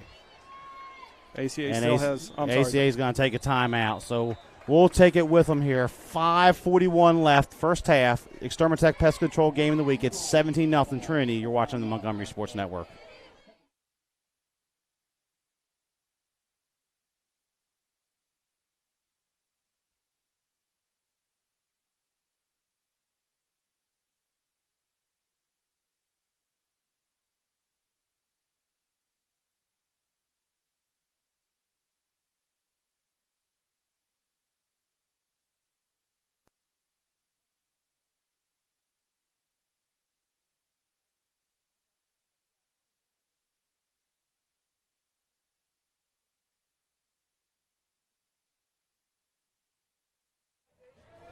Welcome back here to Montgomery Sports Network, Extermatech Pest Control game of the week. Crucial 4th down and 3 coming up for ACA as they trail at 17-0, 5:41 left. First quarter, my name's Kane Young. I'm here with Matt Pellegrin. And big opportunity here for ACA after the turnover, but they got to cash this in. Yeah, I like this call by Coach Sanford going forward. It looks like he's – I hate to be sacrilegious, but he's having a come-to-Jesus meeting, I think, with his offensive line and his offense right now, saying – no sacks, no turnovers, no costly mistakes. Let's just get positive yardage. If we don't get the 3 yards, we still put Trinity inside their own 20, probably their worst starting field position of the night, even if they don't get this. But they have to move forward. They can't have a loss of down. They can't have any mistakes. Also, as we're going to timeout, that was the first timeout taken by ACA. They now have 2. Trinity down to their last 1. So it's 1st or 4th down. We'll call it 3. Looks like Landers in the formation behind Clark. Now Landers moves up, offset to the left. Clark fakes the handoff, takes himself, straight up the middle. He dives forward. It's going to be close. I think he's going to have it based on the spot. 4 yards. Clark diving close to the 15. First down for ACA. That first down brought to you by Mission Fit Parisi Speed School in Montgomery. First down for ACA. Yeah, Mays McMillan wrapped him up, but a great second effort by Clark to just dive forward and get that first down. And a great call by Coach Sanford to keep his team on the field. And really, they need something out of this, whether it's a field goal, just to get points on the board. Just how bad a start it was. They're still in this contest. There's still a full half to play. Clark fakes the handoff, goes to the right this time. May have gotten a yard or 2 on the play. Quickly dropped by the Trinity defense. Bring up a second down as the ball is now inside the 15-yard line for ACA. And they're quickly to the line again, trying to make something happen. Yeah, I thought that was John David Richards on the stop, but there was just a mass of humanity. White shirts surrounding Clark. So 2nd and 9 officially. Landers stays in the backfield with Clark. Play clock still has 12 seconds and counting on it. Game clock at 4:35 and moving quickly here towards the end of the first half. Play clock's at 3. They get the handoff to Landers, and again he's dropped behind the line of scrimmage this time, bringing it back to about the 15. Bring up 3rd down and long for the ACA Eagles. Yeah, John David Richards once again, and they've timed up the snap count, I believe, for Clark, and that's something they may need to change at halftime, just because as soon as the ball is handed off or as soon as Clark tries to run at the middle, there's white shirts in front of them. The offensive line has basically been a turnstile on several plays tonight, not protecting their quarterback, not protecting their running back, Landers. 3rd down, 10 from the 15 for the Eagles. Clark, and that's a reverse. They're going to try it. Oh, the little Philly special here out to Clark. He can't hang on to it. Has some running room in front of him, some green turf. It goes incomplete. It'll bring off 4th down for ACA. Great job by Thomas Ladner and Griffin Sanders staying at home. They saw the trickeration, and they followed Clark as he leaked out of the backfield. The toss by the receiver, and Hayes Hunt. And then 4th down, ACA looks like they will try the field goal. As number 13, I believe, is going to be. That is Kobe Keel attempting what will amount to about a 32-yard field goal attempt. Clark is the holder. Snap and spot. Kick is away. Has the distance, and it is good. So ACA Turks take turnover. Not what they won. They won the 6, but they do get on the scoreboard. So our new score here, 3:42 left in the first half. Trinity 17, ACA 3. You're watching the Montgomery Sports Network.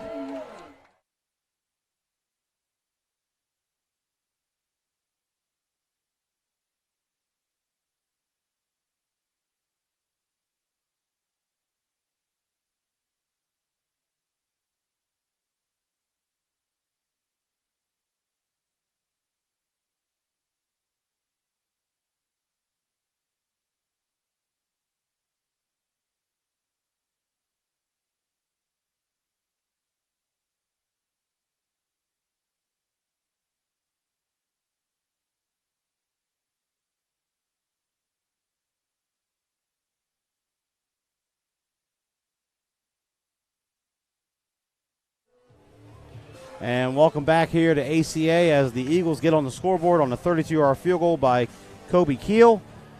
3:42 to halftime. It's Trinity 17, Alabama Christian 3. Here you're watching the Extermin Tech Pest Control game of the week. So now the pressure turns back to Trinity's offense. They kind of gave those points up to the ACA. They need to get something going here again, but they had a lot of trouble with the snaps on the last possession. Like I said, they've not had a lot of sustained drives. The ACA defense has played well. They just had that one mistake on the long pass, but Trinity's offense, I think, needs to grind one out and kind of end this half with them scoring points or them deep in ACA's territory. And an effective kick that time by Keel goes in the end zone as Roberson lets it roll back there, so the Wildcats will have their worst field position tonight starting on their own 20. So ACA defense, big opportunity here. If they create a 3-and-out, maybe get the ball back and have another opportunity to put points on the board in the second half because Trinity is going to receive these second-half kickoffs. So this is a big possession here for the ACA defense. That is, and like you said, is this their worst starting field position that they've had? It is. They started at the 37 one other time, so on the 20 is their worst field position of the night as Hawley goes out here with John David Bonner, again the quarterback, 2 receivers to each side. They're going to motion Roberson back into the formation, and now there's some movement up front, and that looks like it's going to be a procedure penalty on the Wildcats. Yep, false start is called by the official, so back them up 5 yards. It'll be 1st and 15, and this is what they needed to avoid at the beginning of the game, are these costly mistakes where you're getting in your own way. You had a 17-0 lead, and I'm not sure if the mental state was we can coast now, but they just stopped executing as well as they were at the beginning of the contest. So 1st and 15 for Trinity. Again, Roberson goes in motion, working to the left side. Bonner gets a snap.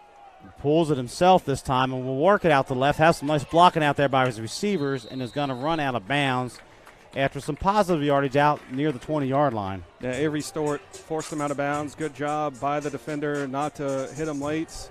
He could have maybe sent a receipt from that hit that was on this other side that happened to one of his teammates, but smart play by Stewart because he realizes the situation that they're in. They basically get the penalty yardage back. So 2nd and 10, 3.5 here till halftime.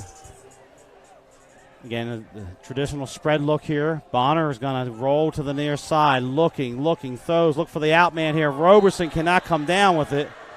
It goes incomplete. Good coverage that time, number 52 for ACA there. That's going to be Perry on the coverage and bring up 3rd down and long. Yeah, again, Bonner just throws behind his receiver. Receiver tried to make a nice adjustment, tried to catch it with his body instead of with his hands, though. And Perry was there. I think the receiver might have heard his footsteps and knew he was going to take a hit. So in that situation, the coach will tell you, you're going to take the hit either way. Just catch the ball. So 3rd down and 10 from the 20. Trinity has to get to the 30-yard line for the 1st down.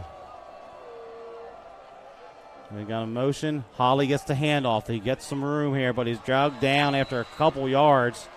And it'll bring up a punting situation as the ACA defense is able to hold here. And they'll get the football back. Khalil Jackson makes the tackle in the backfield.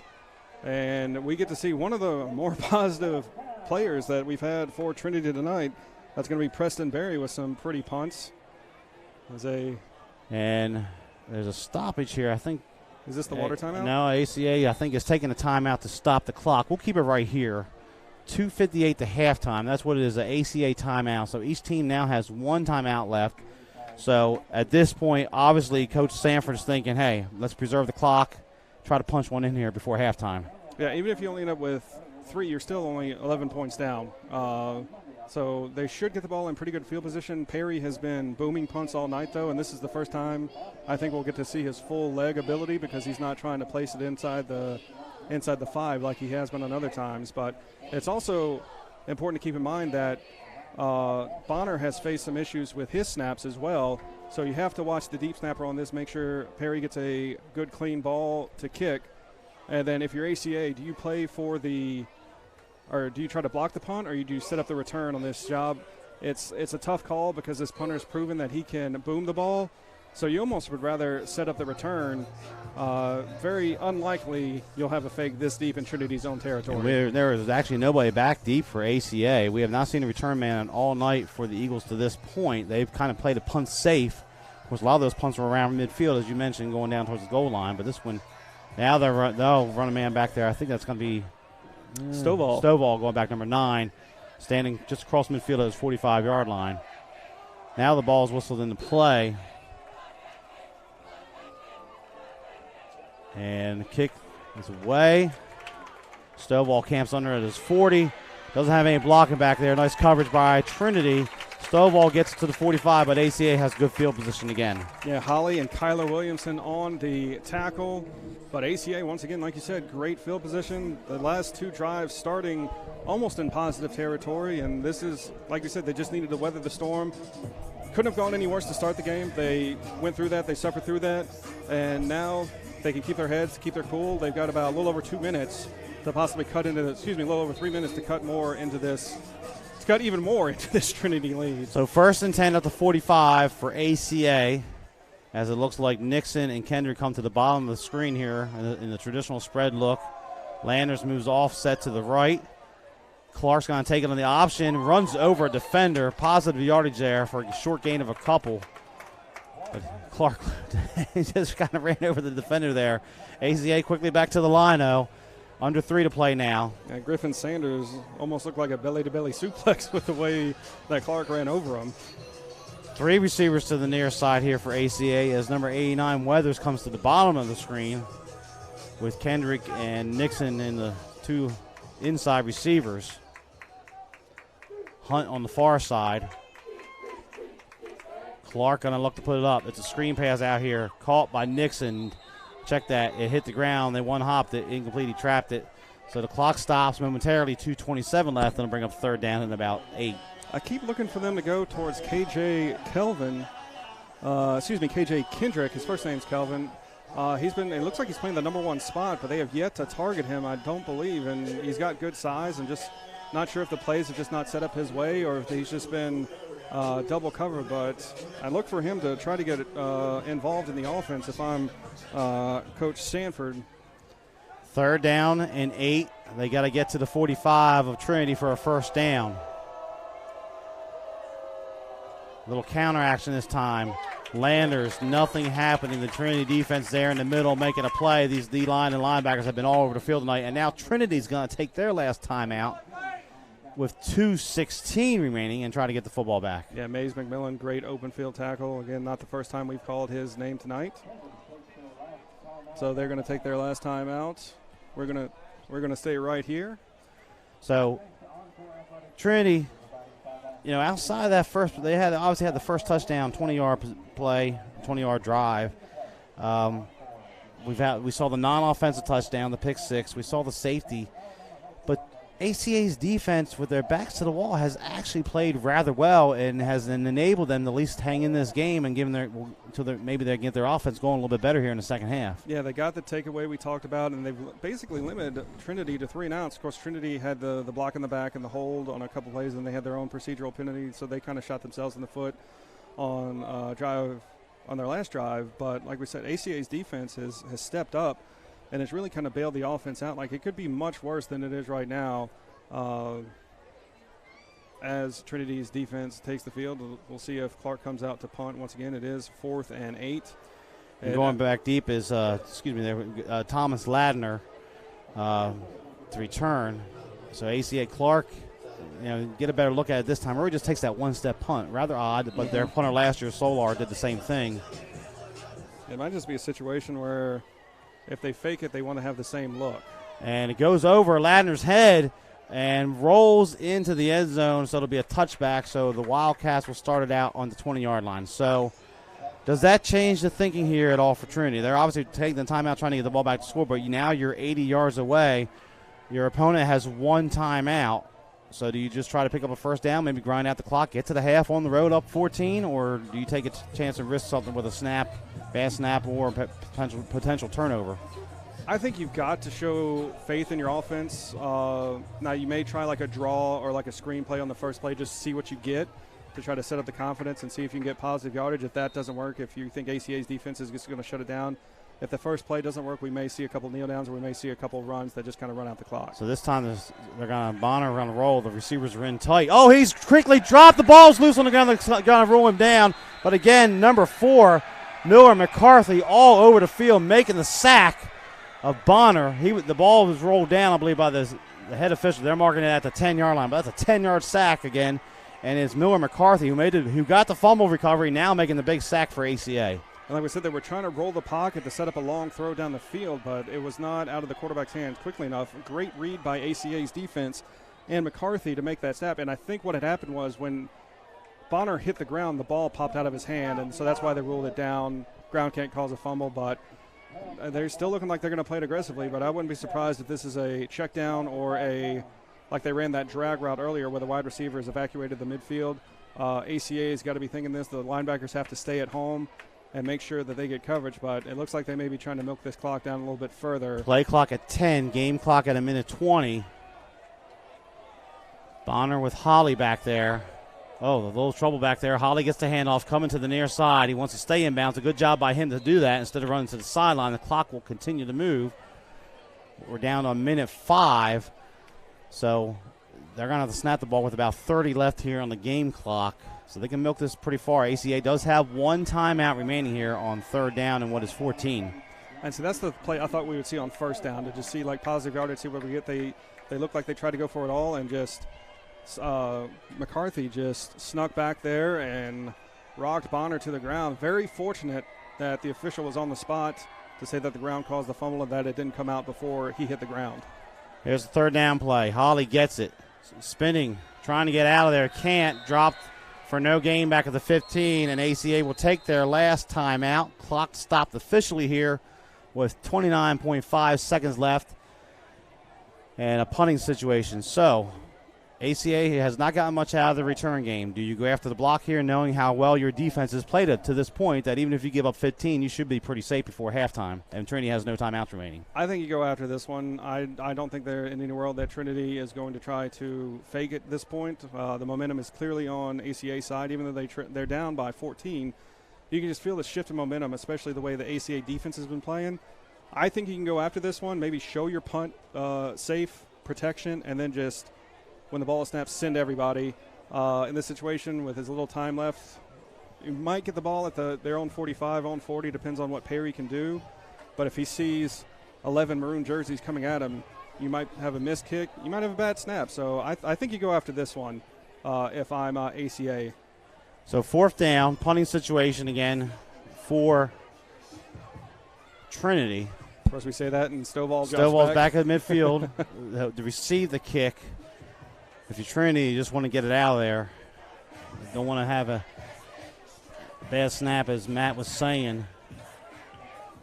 But ACA has 9 guys on the line. Oh, it goes over his head. It goes out of the end zone. It's a free 2 points for ACA. So the second safety we've seen this evening.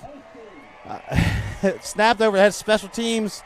Big factor, but ACA will take the free 2 points before halftime, and now we're going to get a free kick, and maybe still have an opportunity to get in position to get a field goal or potential touchdown here. Still 26 seconds left on the clock. And it's still early in the season, so these things are still kinks that need to be worked out.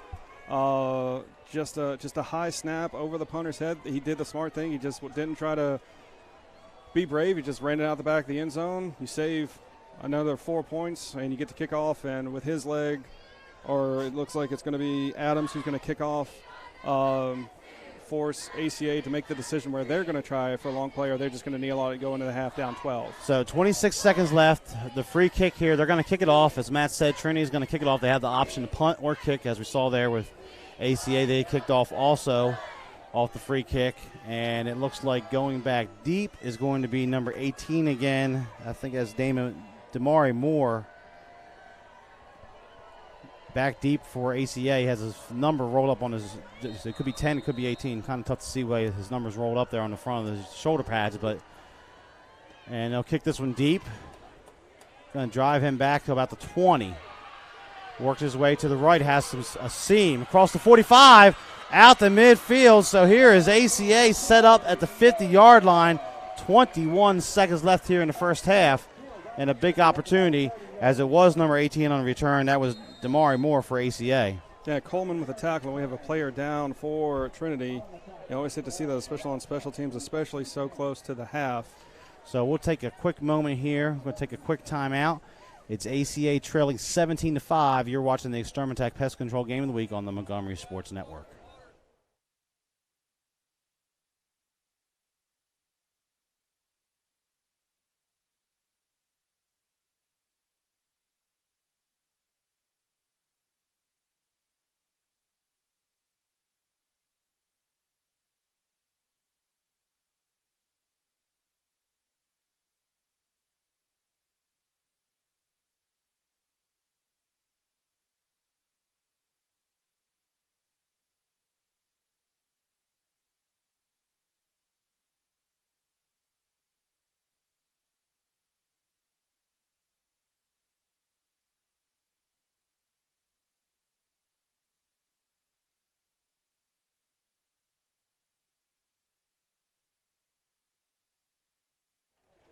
And unfortunately, the injured player for Trinity as he's coming off the field with aid is John David Richards. We called his name several times this evening.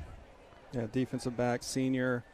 Hate to see how he's walking off the field, but that's the special teams plays where you just get blindsided. People are coming in all directions. Usually when you're offense or defense, you know which way you go. You know which way. On special teams, they can come at you from any angle. But his teammates coming out to help him up. John David Bonner, his quarterback, and number 8, Chase Lettner, helping his teammate off the field, and they will check him out.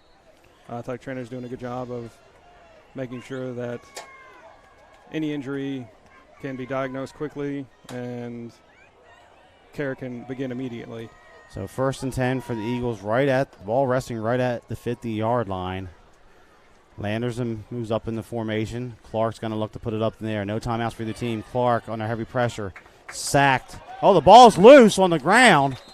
There's a rugby scrum for the ACA. Trinity comes out with it, but the head official, I believe, has ACA keeping it. And now we have another injured player. And with no timeouts, they should probably let this run to 0. But ACA has an injured player on the ground. I believe it's number 68, Tyler Hale, with 5 seconds left in the half. So we'll keep it right here for the moment. Clark has not had a lot of time to throw the football this evening. He's been under heavy pressure. We talked about trying to get out to maybe one of his taller targets on the outside, but those opportunities have really not presented themselves so far for the Eagles. And right now the offensive line, they're probably going to have a business meeting in the halftime to go over what they need to do to stop this Trinity defense, because Trinity's just been in the backfield, and a lot of time it's been the linebacker too. It looks like the defensive line has been occupying the blockers and then just creating gaps for the linebackers and DBs to go through. They've been blitzing from odd angles, bringing safeties up to come around the outside, and they've done a good job of disrupting this offensive tempo by ACA. And like I said, they may need to change the snap count. They may need to put Clark under center just to change the look, just change something, because Clark has no time to throw at this juncture. So Tyler Hale's able to make it off. They wind the clock, and that's going to take us to triple zeros here at halftime. So our score, a lot of action in the first half in this two long-time rivals here in Montgomery. It is Trinity 17, Alabama Christian 5. You're watching the Extermin Pest Control Game of the Week here on the Montgomery Sports Network.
And welcome back to the Extermatech Pest Control Game of the Week here on the Montgomery Sports Network. My name's Kane Young. I'm here with Matt Pellegrin. And Matt, an eventful first half. These two rivals, ACA, Trinity getting after it. It was Trinity cashing in some miscues early on to get the 17 points, but ACA taking advantage of a couple miscues from the Wildcats to get 5 on the board before the half. Yeah, ACA weathered the storm. Their defense did a good job of keeping them in the contest but not giving up any points or any big plays after the one big play they gave up. And as we were kind of talking in the break, Trinity looked good to start, but they just had the one play that scored the touchdown. But since then, it feels like it's been 3 and out, maybe 1 or 2 first downs in the contest. Not many at all for the Wildcats, but they hit the first play of the game. ACA fumbled, and Trinity hit the touchdown pass. John David Bonner with the throw on the first play from 20 yards, and it was 7-0. And then ACA snapped the punt over the Clark's head for the 9-0 score. Then we got the pick 6 from McMillan, and it was 17-0. They got the 2-point play. Trinity did, and then finally ACA's defense, which had their backs against the wall, they hadn't done anything necessarily wrong, rose up, forced a turnover. We were able to get a field goal out of it, and then we had the reversal there, the snap going over the Trinity punter's head. And that's our score at the half here, 17-5 on the Montgomery Sports Network. We'll take a moment here to thank our sponsors. Extermatech Pest Control, locally owned and operated. Extermatech Pest Control is a small, passionate, and powerful team voted the best in Montgomery. If you have bugs bugging you, call Extermatech. They have been bugging the competition for over 15 years. Call 334-209-4590. We'd also like to thank attorney Matt Matthews of ProtectingAlabamaWorkers.com. Workers' compensation attorney Matt Matthews has many years of experience litigating workers' compensation cases in Alabama. If you are hurt on the job, he can help you get the benefits you deserve. Visit ProtectingAlabamaWorkers.com or call 334-721-4878. We'd also like to thank Mission Fitness and Performance, Parisi Speed School of Montgomery, athletes and coaching staffs. If you want your team to train with the best sports performance program in the area, talk to Mission Fitness and Performance, home of the only Parisi Speed School in Alabama. Find out why Parisi Speed School has been the industry leader in sports performance training for 27 years. Located right here in the River region, call Mission Fitness and Performance, 334-318-3639. Visit missionfit.com. The Hank Williams Museum on with us again as a sponsor this year. The 6,000 square foot museum is located at 118 Commerce Street. You can take a step back in time and learn about the musical history and life of a Montgomery man who is known as the legendary singer and songwriter Hank Williams. Browse the large gift shop. Groups are always welcome at the Hank Williams Museum, and I walked past there last night on my way to the business game, and that gift shop had all kinds of shirts in there, so stop by there and get you one. We'd also like to thank Chris's Famous Hot Dogs, which I had lunch at today with my daughter, bringing her home from the dentist. But Chris's is celebrating its 102nd year in business in the capital city, located just steps from the state capitol, 138 Dexter Avenue. Chris's caters. So call Chris's Hot Dogs for your next meeting or event. Chris's Famous Hot Dog, taste the tradition. Call orders in advance, 334-265-6850. Be the MVP of your tailgate tomorrow. Stop by, get some sauce for your tailgate, and everybody will just love it. And here's Matt with the rest of our sponsors. Midstate Burglar Bars and Ironworks is a local-owned and operated business. They have been in business since 1985 and serve the Montgomery and surrounding counties. Midstate builds and installs burglar bars, AC guards, hand railings, fencing, storm doors, and more. Make sure to check out the decorative handrails, a true work of art. Call Midstate at 334-313-9015. That's 334-313-9015. Also, if you're in the mood for an excellent Mexican experience, go to La Zona Rosa Mexican Cafe, located at 2838 Zelda Road. That's 2838 Zelda Road, minutes from downtown Montgomery. It's one of the area's finest Mexican restaurants. Check out their great build-your-own lunch and dinner selections and updated menus. Make La Zona Rosa your choice for authentic Tex-Mex and Salvadorian cuisine. Open Monday through Saturday. To find out their times, you can call 334-274-1153. That's 274-1153. Delta Printing and Sign Company opened in 1979 and is still local and family-owned. As a second-generation business, they have stayed true to their roots. They get to know their customers and take pride in helping meet their pricing needs and stay within their budget. Their goal is the same now as it was when they first opened, to provide a quality product at a competitive price accompanied with exceptional customer service. So remember, no matter what it is, when you need signs, printing, direct mail, let Delta do it. Call 334-271-COPY. That's 334-271-COPY. And a big thanks to our media partner, the stations of Blue Water Broadcasting, News Talk 93.1, KISS FM 97.9 Jams, Bama Country 98.9, Yo 100.5, Classic Country The Possum, 104.9 The Gump, and 107.1 The Vault. They're local folks helping local business. Call them today and let them help your business. 334-244-0961. That's 334-244-0961. Big thank you to all of our sponsors. We couldn't do it without them. Please help support them and the Montgomery Sports Network. And one final sponsor, we'd like to thank Mac the Camera Guy. Visit MacTheCameraGuy.com for all your photo booth needs. MacTheCameraGuy.com, weddings, events, proms, birthday parties. He'll take care of you there, hook you up. Visit MacTheCameraGuy.com. So we are just about, teams out warming up again here. A couple minutes from starting the second half. You're watching the Montgomery Sports Network Extermin-Tech Pest Control Game of the Week. You can visit us our website, mymgmsports.com. Go on YouTube, search us out. We have archived games, highlights there. You can go to Facebook, like us. A lot of you have been on Facebook liking us on our videos, and our sponsors there the last several weeks heading into the season since August.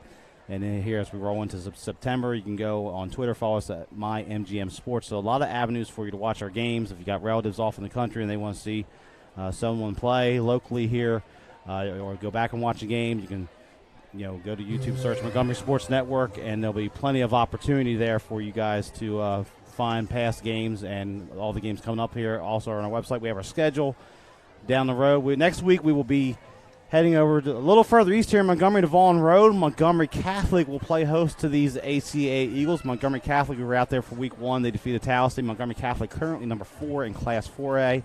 So that'll be another Region 2 matchup. And then we have some other games as the season goes on. We'll be up in Holtville for Elmore County taking on their traditional rival. We'll have Stanhope-Elmore playing at Wetumpka. That was a big game we had last year here on the Montgomery Sports Network. We'll also see Stanhope-Elmore hosting Opelika. Wetumpka will host Prattville. We'll get back down here later in the season for a Montgomery Catholic game, a St. James game. So a lot of action there. Our full schedule is at mymgmsports.com.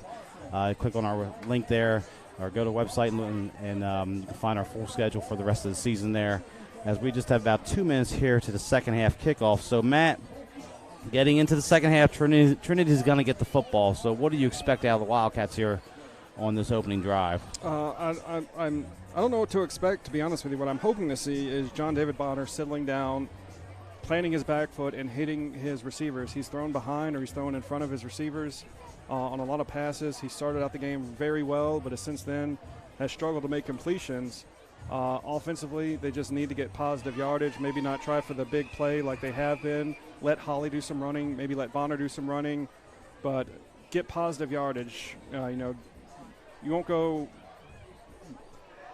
bankrupt taking quick outs, taking easy throws. Taking easy throws. And we talked about the keys to the game, them having a clean start. We want to see them have a clean start again in this second half. ACA's defense has been playing well. They have the momentum kind of right now. It was all Trinity in the first. It was all ACA in the second. ACA just wasn't able to put the points up that Trinity was early, but that is not ACA's defense fault. That was ACA's offense kind of setting them back and getting in their own way. So right now, if you're Trinity, like you said, you want to have a clean start, take little 5-yard outs, take little slants across the way, make up easy throws for Bonner to make to get his confidence back up, and then maybe you can hit the longer throws. So these two longtime rivals, Trinity leads the all-time series 25-7, but ACA has won 2 of the last 3. This game looks a little bit like a reversal from last year.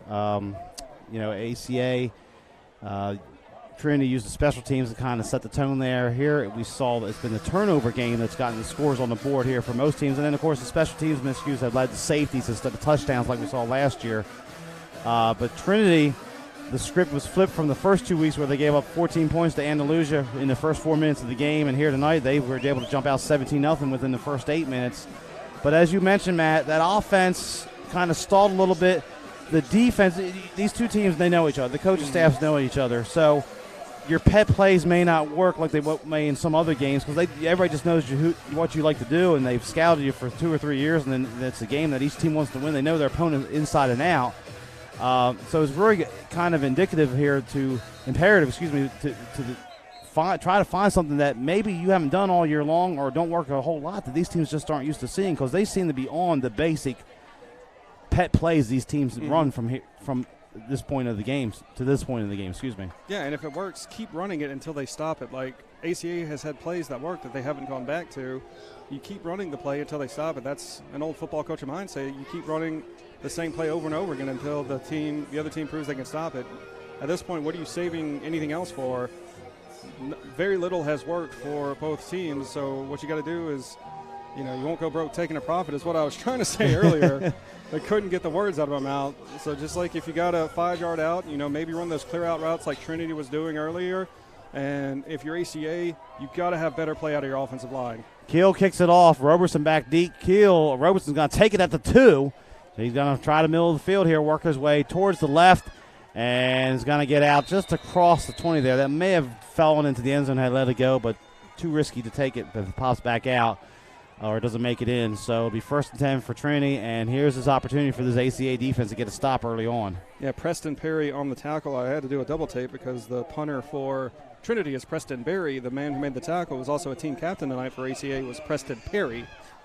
So it'll be Bonner coming out to lead his Wildcat squad. So John David Bonner, who hit the touchdown pass to start the game to get the Wildcats on the board, comes out. Holly in the backfield. He has Ellis back there in the blocking back position here. 2 receivers to the far side.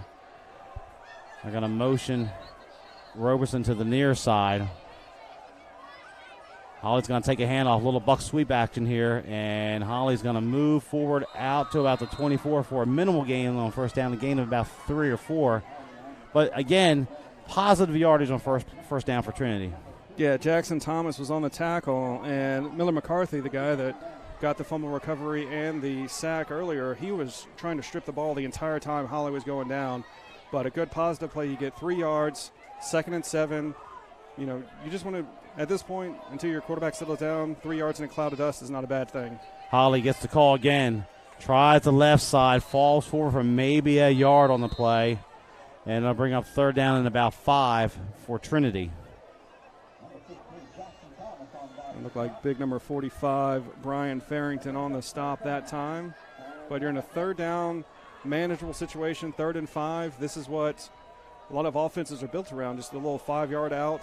You've got a nice cushion down here at the bottom of the screen. You can see on the wideouts and at the top of the screen. The snap gets away from Bonner. He's in trouble. He doesn't, maybe could throw it away, does not. He's sacked back behind the line. We have seen that a lot here since the 2nd quarter. Snap issues for Trinity, and this time it's going to cost them, and they'll have to punt the football away. And it was Farrington who put the pressure on that time, Jackson who actually made the stop. And, again, key to the game, stay out of your own way. Have a clean start. I felt Trinity did it on the first couple plays. That time the bad snap on the shotgun snap cost them an opportunity to convert a 1st down, and they'll give it right back to ACA. And now a late player running onto the field, a substitution. Play clock running down here, under 10. They don't want to waste the timeout. Barry in the punt, Stovall back deep. They get on and get the snap off. It goes. High snap. Barry gets trouble with it. He's going to get the kick away. Not like he wants to. Good job by Barry to get it out of there. But it's going to roll dead at about the 42.5-yard line. So excellent field position for ACA. So if you're Coach Sanford, you cannot have scripted those 3 plays any better for your defense at this point. No, you gave up the early touch, or you gave up the early turnover, gave up the touchdown, so you lose the advantage of getting the opening kickoff. Now they just got that back. They forced a 3-and-out after the opening kickoff of the second half by Trinity, and now we have to see what Clark can do. You have to see what this offensive line can do to protect him as they get to start in Trinity's territory for only the 2nd time, I believe, on the evening. So 1st and 10 at the 42-yard line. Looks like Landers behind Clark as he moves off to the right. Clark's going to take it, has some room over there, gets to the corner, but a nice open field tackle. He breaks the tackle. Clark's still driving inside the 35. Looked like he was going to go down there after a short game, but is able to move forward for about 9 on the play, close to the 1st down. It's going to depend on the spot. Mays McMillan had him wrapped up, but he fought through it, and James Portis actually has to come in and clean up the tackle, and he gets down to the 32-yard line. It'll be 1st and 10 for ACA. And you have to wonder how the injury to John David Rogers or Richards, is going to affect that Trinity defense here in the second half. So it's 1st and 10. Clark, no one behind him, has a slot back into the block. Clark's going to look to throw. Throws out here. Little quick hitch, complete to Nixon.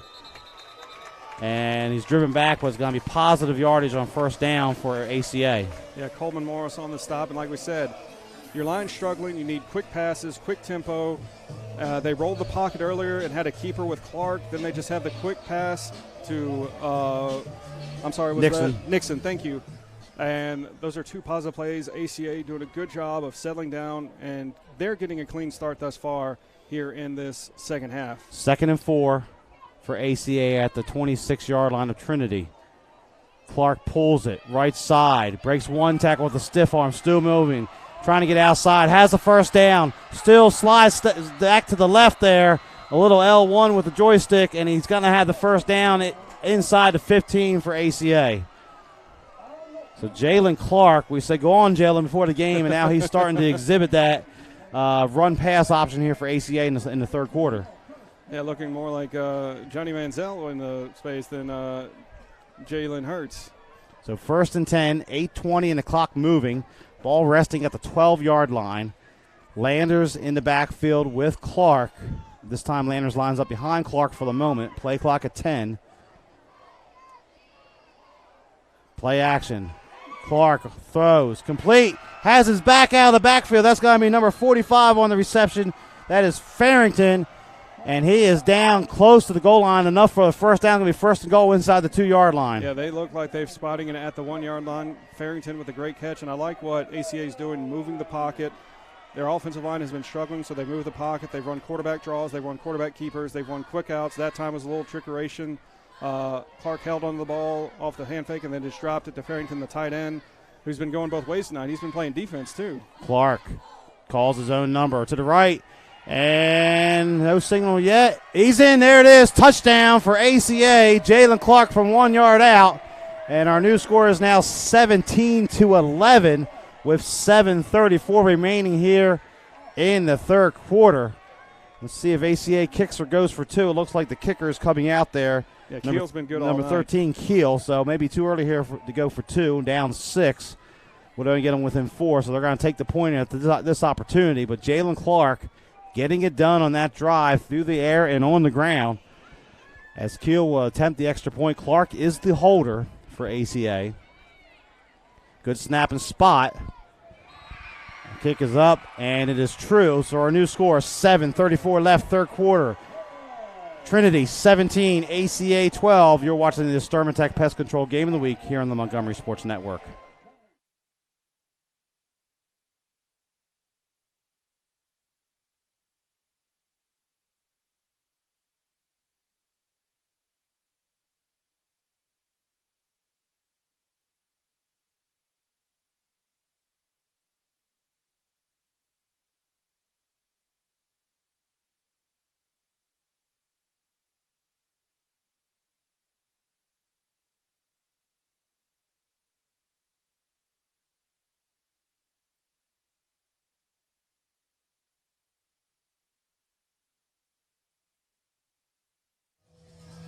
And welcome back here. Alabama Christian Academy marches down the field, puts a quick 7 on the board to start the 3rd quarter. It's Trinity 17, Alabama Christian 12.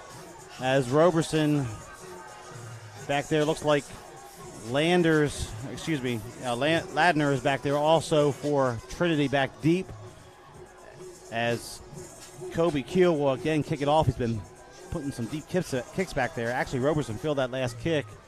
And he is not back there this time. So maybe the coaching staff making a change there for the moment. There's a hold up. I'm not sure what it is. I don't see Keel out there. Might have lost the tee. Maybe. To kick it off the ground, go old school here like in the backyard. Who's willing to sacrifice their index finger for the kickoff? So, but let's give it a lot of credit here, both teams obviously, but ACA down 17-0. That was a dire situation in that 1st quarter. That defense rose to the occasion, kept things under control. And now their offense is finding a nice rhythm here as we move to the midway point of the 3rd quarter. And a lot of it's been Clark settling down. The offensive line still struggling a bit, but they're starting to do things to move the line, to maybe chip some of the defensive linemen. They're not getting push straight ahead, but they're getting push going laterally, attacking the defender's side instead of attacking them straight on. And it's been just enough. And Clark has done a magical job, like you said, hitting that L button, hitting the R button, hitting the spin every now and then, just to gain positive yardage. And we talked about grinding it out for Trinity.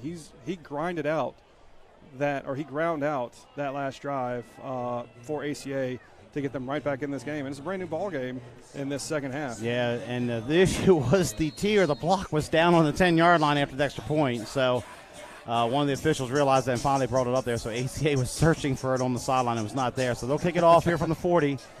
And again, back deep is Thomas Ladner for Trinity. And this kick is going to be short. And they're fighting over it. Ladner comes up and takes it. Tries to get to the near sideline there, but he is quickly met at about the 25-yard line by a host of ACA defenders. And that ACA student section across the way is fired up right now. So 7:23 left as Trinity will come out, have a 1st and 10. They're going to spot it on their own 25-yard line. Yeah, it's not the first time, but really the first time all night that the ACA student section has been louder than the Trinity student section. Of course, that is also a matter of location where we are, right behind the Trinity student section. And we got the boombox down here in every NBA jersey you can think of. I've seen Colin Sexton. I got Bugs Bunny out here. I got a Carnell Williams, Westbrook, so a lot of action there. John Wall. I see a Cadillac Williams Tampa Bay jersey. Yeah, so they're taking the old school here. So 1st and 10, 2 receivers each side. Ladner goes in motion. He's going to get the handoff on the speed sweep here. Has some room, working across the 30. He's going to have the first down. Oh, he's loose into the secondary across midfield. Thomas Ladner takes it for 28 yards, and that's a Parisi Speed School 1st down for Trinity.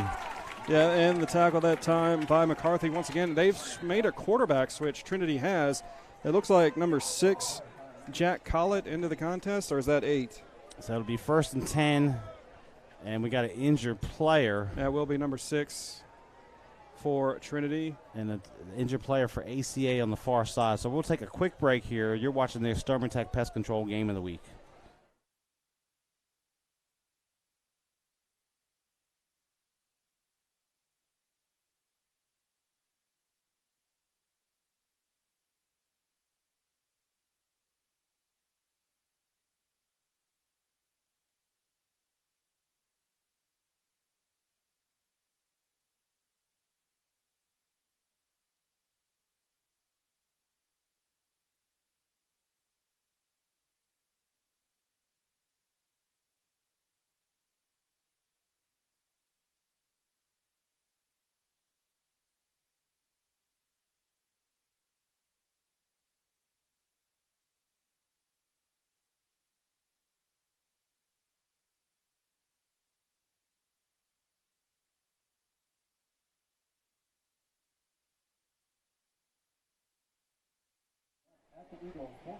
So welcome back here. It looked like Thomas Stovall was the injured player for ACA. He's headed to the sideline. He's one of their big player defenders out there.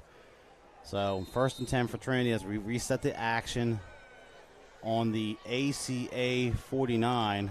And it is Collette at quarterback, the senior, in action here in relief right now. Handoff. Holly trying to get to the corner. Gets the edge. He does. Oh, kind of jumps over the line there. Didn't necessarily need to, but nice yardage there as he gets to the 41, a gain of 8 and 1st down there for the running back. Yeah, Collette looks a little bit smaller than Bonner, but 2 big runs by Holly, and just maybe change in philosophy by Trinity. Maybe they're just going to try to run this out, control the game, instead of playing for the big play, play for the little play, and make ACA stop you, make ACA's defense stay in the field a little bit longer. And it might also cool that offense off, sitting on the sideline and not being on the field. So 2nd and 4. He didn't get a favorable spot. And they're going to hand off again. It's going to be that sweep over there to Thomas Ladner. This time ACA dissects it, and it's not going to be anything happening there. Going to bring up a 3rd down situation. Yeah, Jackson Thomas with a great play, shot the gap and was able to make the tackle on Ladner. And say run it till they stop it. Well, they just stopped it, so Now it's time to go back to the drawing board for something else. We might get to see Collette make a throw right now. Although it's still a short distance, you can still run the ball. Holly has shown the ability to break it outside, and Ladner is their return man. So 3rd and about 3. They got to get to the 39. This should be our last play before the heat timeout. Ladner comes in motion back to the formation over here towards us. Holly gets it. He's trying to get the corner on that buck sweep, but they will have none of it. ACA number 4, Miller McCarthy making the play as we go to the heat timeout here. So we've called McCarthy's name several times this evening. Yeah, loss of 3 on the play, and just a great diagnosis. And Collette was in there. They haven't thrown the ball since he's been in there, so they've run the ball. They run the ball successfully, but not that time as McCarthy was quickly into the backfield. Yeah, McCarthy's been all over the field. Even on that long run by Ladner, he trailed the play on the pursuit and made the tackle 25 yards downfield. So 4th down, at the very least here, Trinity has at least had the opportunity to flip field position, getting it out from their own 25 here across midfield, as Barry will come on to punt the football. But ACA's offense has had it rolling here the last couple of possessions, getting on the scoreboard twice. This is by far the best Trinity possession we've seen all night when we get down to it in terms of length, going over 30 yards here. Most of them have just been maybe a first down or a 3 and out, and the touchdown drive was a one-play 20-yard possession to start the game. Yeah, the execution was a little bit better. Like to see what they can do running straight forward instead of running side to side. But right now they're looking to flip the field and make ACA go long distance. Another high snap. Barry drops it. Oh, my gosh. Barry gets it away. And ACA, they better not touch that. They get away from it, so they'll go at the 10-yard line. But let's give Barry credit. That's the second time he's gotten a punt and averted disaster back behind the line of scrimmage. So now the tables turn here to the Trinity defense. Can they force a 3 out and maybe get some good field position back for their offense? Yeah, ACA did a good job of controlling the ball. They didn't go for big plays. They just went for quarterback keeper we saw, short passes, quick outs. That Trinity defense has been in their backfield all night long, so this time the field position is not as favorable for ACA. Let's see how safe they play it or how aggressive they get. So 1st down and 10 as Landers will be in the backfield behind Clark for the moment. Landers gets it, tries that right side, trying to get outside. And Trinity's defense is able to make a stand there. Not much happening on that play. It'll bring up 2nd down and long for the Eagles. Coleman Morris and Randolph Rutland on the stop. But again, positive yardage. It wasn't much, but it was at least positive yardage. So 2 yards on the play. It'll bring 2nd and 8. ACA huddling up. They trail at 17-12. Trinity puts 17 on in the first quarter. ACA answered with 5 in the second and scored on their opening possession of the third quarter. Landers moves off to the right, trips to the near side here. Clark pulls it, and this time he is dropped quickly by that Wildcat defense again. William Chandler on the stop just shot the gap between the center and the guard, and that time Clark had nowhere to go. And we have an injured player for ACA on the far side there. That's one of the linemen. Looks like number 57 is down for ACA. That is Hamp Malky, a senior lineman for ACA. Could be a cramp, could be something more serious. It is so hot out here. The hydration level for ACA and Trinity imperative, as we mentioned in the pregame about the heat. We've already had the heat time out here in the third quarter, so that's out of the way, as the training staff of Trinity quickly running the water bottles out there. And now here comes the ACA out also, as the ACA coaches are out there trying to help their injured player for the moment. So we'll take a quick timeout, and we'll be back in just a moment here on the Montgomery Sports Network.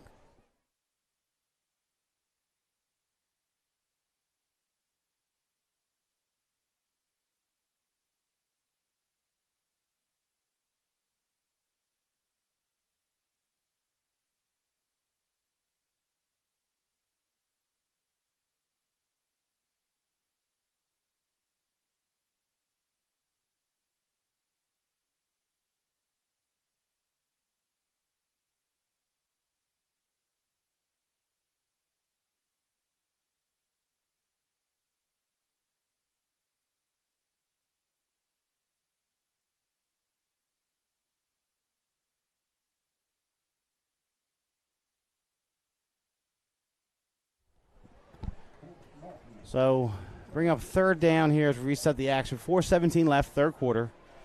Third down and about 8 for the Eagles of ACA as this third quarter rapidly moving at the moment.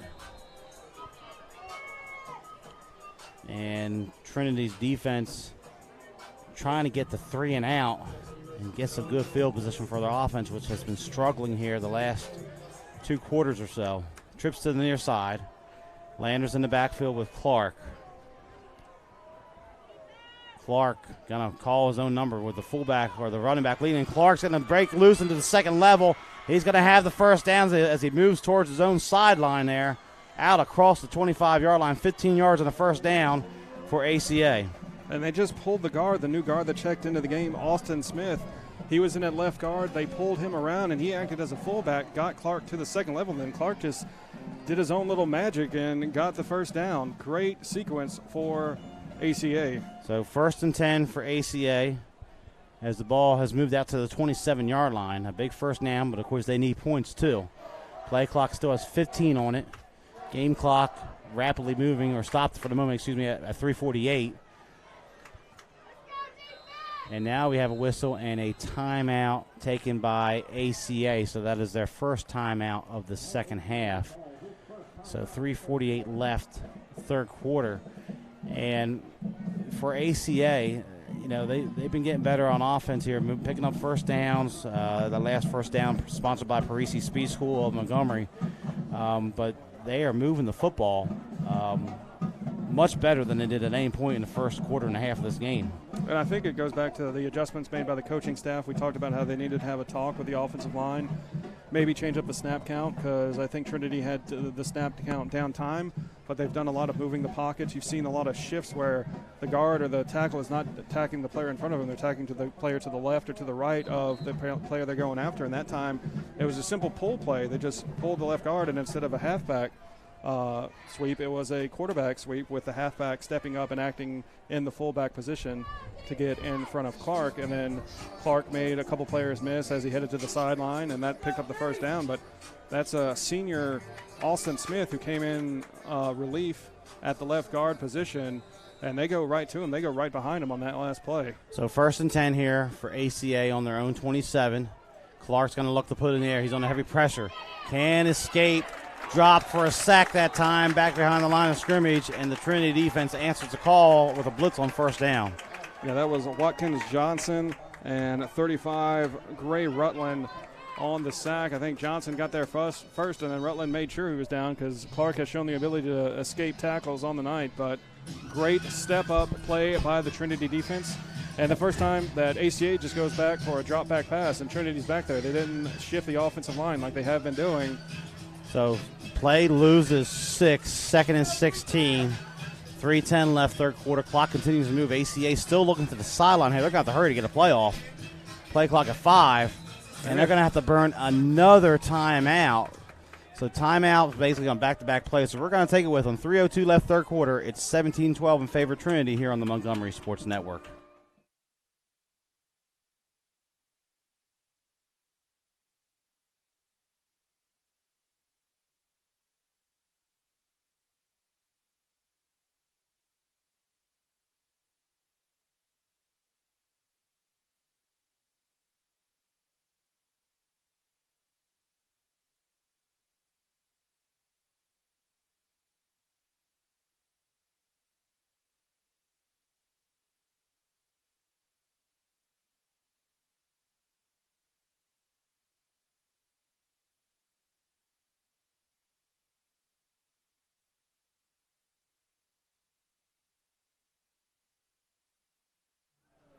So ACA has to burn 2 timeouts. It is 2nd down and 16 for the Eagles. They're going to stay with this trip set here to the near side. Landers moves up to the left of Clark. Clark's going to come out here looking to throw, trying to actually has a screen pass set up. Landers makes the grab, and a great open field tackle over there for the Wildcats as James Davis read it perfectly. Perfect. And he was sitting in the home. It looked like that play was going to break for maybe a first down, but basically the Wildcat defense all over it. I like the call by ACA. They've been struggling. They shift one way. The Clark does a good job of getting it to the running back, just Davis diagnosed it and made the open field tackle and forced this third down and long. Yeah, 3rd and 13, last play, just gained 3 yards. ACA racing to the line, play clock under 10 now. Clark gonna take it himself. Sidesteps one defender. Rolls forward to about the 30. It's not going to be enough for the first down, so ACA is going to have to punt, but they did work it out from the inside their own 10-yard line here. Yeah, Mays McMillan with the stop. We called his name a number of times tonight. They get to the 30-yard line, but only one first down there in play, but kind of a victory for ACA. They get out of the shadow of their own goalposts, and they're giving Clark an opportunity to flip the field a bit. If he gets a lucky bounce, he can possibly get it down to the 30 or the 20-yard line. Yeah, we saw him have a 40-yard punt in the first half. Ladner back deep. That's a nice kick. Ladner's going to have to race under it. Makes the catch, but ACA is all over it as Ladner is dropped quickly. That looks like number 18 making the initial contact. Damari Moore all over for ACA. Yeah, Damari Moore got there first and just hung on, and it looks like Ladner might have been shaken up just trying to pull out of that. Sometimes an ankle gets tweaked. Muscle gets pulled in, and actually the way he's holding it looks like he might have cramped up. Yeah, he's trying to stretch it out, looks like, so we'll keep it right here for a second. 1:31 left, third quarter. We talked about this in the pregame with conditioning, heat, as Ladner hops up and comes out. He's going to have to come out for at least one play, but these guys have expanded a lot of energy out in this field tonight. Everybody's flying all over the place on these defenses for these teams. And you have to almost feel at this point a mistake either way could flip this game in favor of one team or the other. Exactly, Kane. You don't want to play tight and you don't want to play too loose. You just got to find that good balance because a mistake could cost you the game at this juncture, especially this late in the game. I say this late, we're still in the third quarter, but it just feels like every play just gets bigger and bigger as the game goes on. Coletta quarterback, he's going to hand it off here. That's number 14, Tyus, coming to the near side. And gets a couple yards across the 40. And Guess who? I'm going to say number 4. That's going to be Miller McCarthy. Eminem, he's been all over the place, just flying to the football. Yeah, and it looks like that Trinity is comfortable with just having this running option at quarterback. ACA is going to play the run. They're giving a lot of cushion to the wide receivers right now, however, and just daring Collette to make a throw. Holly bounces it outside here, lowers the shoulder across the 45 to the 46, so he picks up 5 yards there. Bring up third down and about 3 for the Wildcats. Yeah, Jay Nelson on the stop. But 2 positive plays for Trinity. They've got third down and manageable. Looks like 3rd and 2. Yeah, 3rd and 3. Go with the scoreboard here. He has to get out to the 49 based on the sticks right in front of us. They'll go with a spread look, 2 receivers to each side with a tight end. And Colette's going to throw it. Has it complete out here to number 2. That's Handy making the grab. Picks up about 8 yards of the first down for Trinity. Yeah, simple throw, drop back, plant your foot, get it out to the receiver. You can tell that Collette doesn't have the arm that Bonner does, but that was an accurate throw thrown to where only his receiver could make the play. That was Handy, like you said. And Handy just makes the play, gets upfield, gets the first down. You know, you're not going to – it doesn't look like you're going to get the big flashing play, but if you get like 3-4 yards at a time, that adds up at the end of the drive. Roberson goes in motion. The clock, will they get a playoff? Nope, they're going to let it hit triple zeros here. So the third quarter ends, and our score, Alabama Christian trails Trinity 17-12. We'll head to the fourth quarter. You're watching the Extermin Tech Pest Control Game of the Week here on the Montgomery Sports Network.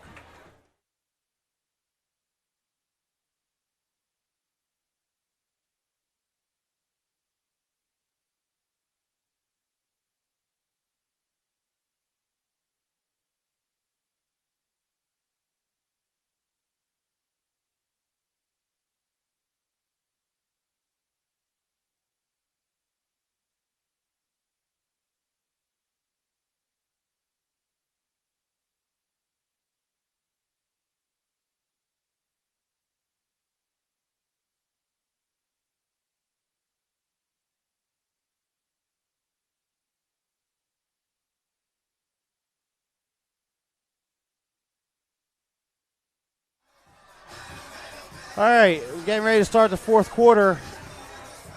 And Trinity clinging to a 5-point lead, 17-12. They'll have a first down, which is brought to you by Parisi Speed School. 1st and 10 at the ACA 47-yard line as Collette stays a quarterback.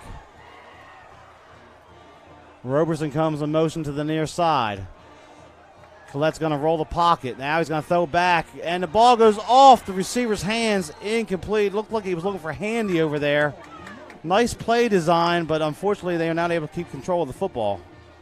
Yeah, Chase Whitfield almost with the interception. Looked like it just got onto Handy quicker than he was expecting. And no gain on the play on the incompletion. So we almost got to see Collette make 2 throws in a row. Yeah, it's a 2nd and 10 here. That play just took 5 seconds off here in the 4th quarter. Collette's going to roll the pocket here. Looks, throws, has a man over here on the near side. Coming back for it is number 11. And making the reception and having the first down is Jake Huffin.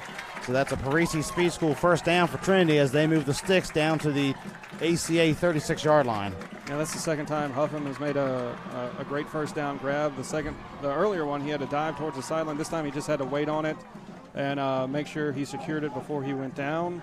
And as you said earlier, that's a Parisi Speed School first down for Trinity. Huffman had the touchdown on the opening play for Trinity. They gave them the quick 7-0 lead. The Wildcats on the move. Ellis goes in motion to the far side. They're going to bring it back to Holly. Pulling the guard here. Has some blocking. And driven down near the 30-yard line. So Trinity having the momentum right now, getting some good play calling, and they kind of loosened it up with those quick passes to the outside. Exactly, and the nice counter play. The offensive line got out in front of Holly, and Holly did a good job of picking up yardage through traffic.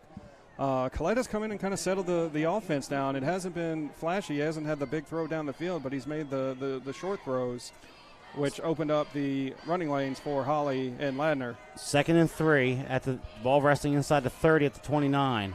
Holly gets this one, has some room, gets across.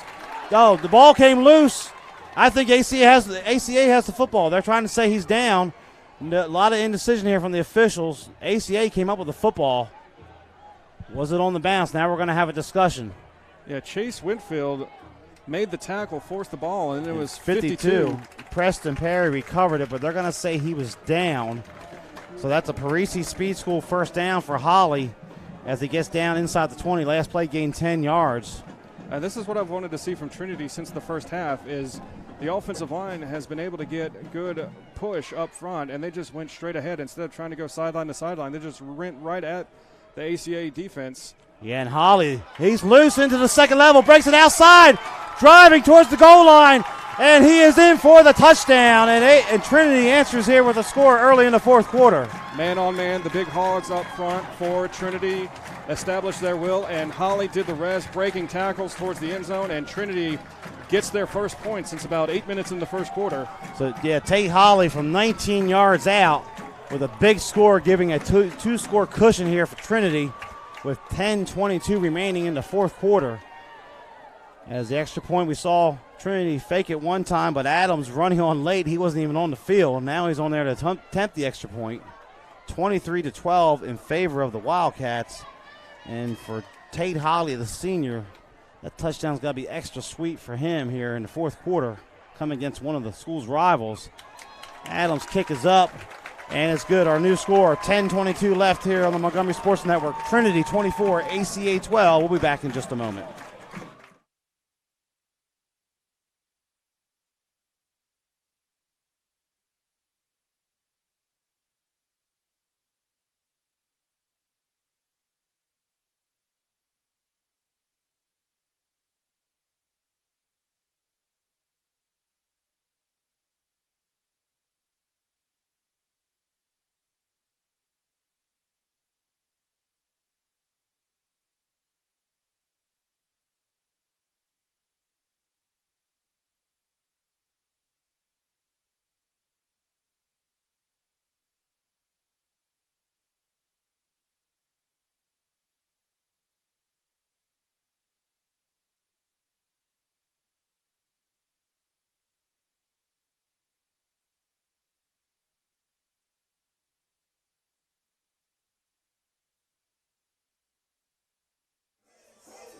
Welcome back to the Extermatech Pest Control Game of the Week here on the Montgomery Sports Network.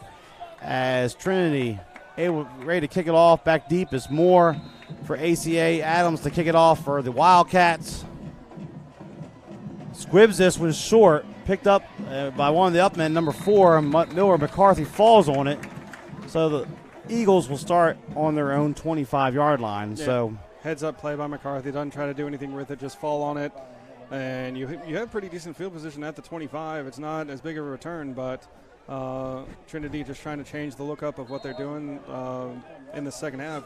What they kind of did in the first kind of stalled out. And so I think they've done a good job of adjusting as well. We talked about ACA adjusting on their opening drive. Trinity seems to have done that with Collette coming in at quarterback. It's just built. You can just feel the confidence building for this Trinity squad. So ACA starts out 1st and 10. They trail it as Trinity has them doubled up at the moment, 24-12. Clark with an empty set, looking to throw. And this one's going to go incomplete. He was looking for number 5 on that time. That was Kendrick. Goes incomplete. I think it's the first time they've targeted Kendrick. I think it's the first time they've had time to target Kendrick. I was watching the play through my binoculars. I was watching Clark, and all of a sudden I see Jim Portis, the safety for Trinity, just come out of the bottom of my lens, and Clark was lucky to get that one away. So 2nd and 10, clock stopped, 10-14 remaining here. ACA, they haven't had a lot of big chunk plays tonight. They were really in need of some at this moment as the Eagles offense, and now the official winds the clock there. I don't really understand that. There was an incomplete pass. The clock is running. As we're now down to 10 minutes, and it's still moving. So this should have stopped on the incomplete pass. 2nd and 10. Clark, well, steps through the line. Now goes back, trying to get outside. Hesitates for a moment, but quickly is drugged down that time by hotly pursuing and that was Portis. Wildcat defense. Portis all over it as we have an injured player down for Trinity. Yeah, Portis missed out on the last one. Wasn't going to miss that one. Officially, it looks like they lost a yard on that play. Yeah, it'll register as a sack, a loss of 1. We have an injured player for the Wildcats on the far side behind the action. Can't quite get a number. Clock stopped with 9:40 remaining here in this contest. And hopefully it's just a cramp up. They're checking the lower extremity. I've talked to athletic trainers several times about dealing with the heat and dealing with these early season contests because you see it a lot, cramping, dehydration. A lot of them are the ones I've spoken to say you want to do Gatorade, you want to do what's the Pedialyte. Pedialyte, yep. I couldn't think of the word. You want to do Pedialyte. You want to do those before and after the game, and then during the game you want water. Now I remember a Dallas Cowboys game about 5-6 years ago where they had used pickle juice on the sidelines. Yep. And they had their little pickle juice cooler and whatever works, whatever you think works. But you just want to make sure you stay hydrated and you keep your electrolytes up. But during the game, nothing beats just continually having water. Even if you don't think you're thirsty, still drink it. I was an athletic director in Georgia at a high school one point or middle school, and we had a track meet, and we'd sell those pickles for $1 or $2, whatever. The big ones out of the jar, and I had a guy come up there and wanted to buy the pickle juice after we sold out of the pickles. He was up there, I'll give you $10 for the pickle juice. Okay, sure, take it. And people swear by it. Yeah. So the injured player looks like, is that number 10? That is. For Trinity. Mays McMillan. He's been all over the field. Yeah, he's tonight. had a big role in this. He's really limping bad, so that's got to be more than just a cramp, which I hate to see for him. He's played such a good role as a senior on defense. Been all over the field making plays for this Wildcat defense. That's the second big injury we've seen for Trinity on their defensive side of the football here, but we'll reset it. 9:40 left. ACA facing 3rd and 13 from the 22. So the last play, the scramble by Clark, lost 3 on the sack. They wind in the clock. It's running. So when ACA snaps this, we'll be well under 9.5 remaining. It's Clark surveys the defense. And some confusion there. He rolls out. He's going to try to hit his fullback. That is Farrington. And this time, Trinity's not fooled by it. That play went for big yardage down towards the goal line earlier. It's 4th down, and they're going to maybe have to punt the ball away, it looks like here, as we're down, approaching 9. We're at the 9-minute mark here left in the fourth quarter. Yeah, good diagnosis of the D, Trinity, not letting the loss of McMillan affect them. They're able to diagnose the play. And, again, a lot of push up front by the Trinity defensive line. And Clark is scrambling for his life half the time. He doesn't have time to make a decision. His numbers won't be great. His rushing numbers will be good, but his passing numbers will not be great. And it's just no time for him to throw the ball. So Clark to punt, Ladner back deep. High snap. Ladner's going to try to come up and field it. He does at the 50. Comes to the near side here and drags the defender with him down to the 42-yard line. So Trinity has great field position as it looks like Jackson on the tackle for ACA. Yeah, good penalty for Trinity. And if they do what they did last time, they at the very least will eat up some time off the clock, force ACA's defense to make a stop. You always got to know where Miller McCarthy is on the field. I may try to throw away from him. If I see him on the left side or the right side, I may, all right, we're switching to this guy or we're switching to a play to the left. We got a flag back behind the play. I think they're giving Trinity the option to add it to the return or make them re-kick. I think if it's a hold, they have that option. I've not seen an official signal, but it looks like Trinity's going to add it on to the return, I believe. Nope, they're going to take it right there. It is holding on Trinity. They're going to decline it, so they're going to take it at the 41-yard line. So great field position here. Or maybe the only option was that they could either re-kick or keep decline. So Collette comes back on a quarterback. He's kind of been a spark here, handing the ball, making some short throws to kind of loosen up the defense here in the second half. ACA to go back here. They only have one timeout left, so 8:26 left. Let's see if Trinity starts to work that clock. Holly tries the middle of the line, but the ball comes loose. They were blowing it dead, so it's going to be a second down and about 11. But mama, there goes that man again, with all due respect to Mark Jackson on the NBA games on Sunday. Miller McCarthy making the initial contact for ACA. And the forward progress had stopped. The whistle had blown.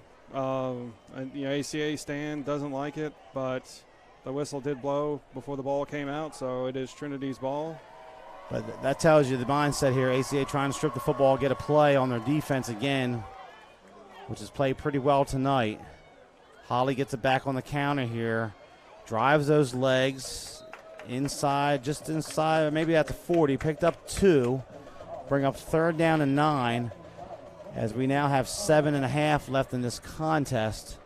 And at this point, Trinity would love to get a first down, but worst case for them, they just want to punt and pin them back and play defense at this point. Yeah, McCarthy and Jackson Thomas on the stop that time. And Holly not protecting the ball as well as he should have. As someone who's lost the ball before the play was snapped, he's still carrying it only one hand in traffic, and that may come back to haunt Trinity. Ladner gets more desperate. Speed sweep, trying to get outside. Nice move there. Has loose across the 35. Down to about the 33. He's short of the first down, but it's going to be fourth down and about 2, and an opportunity here for Trinity to go for it as they have a player down behind the play again. Yeah, DeAndre Sneed with the tackle. I'm trying to see who's down for Trinity.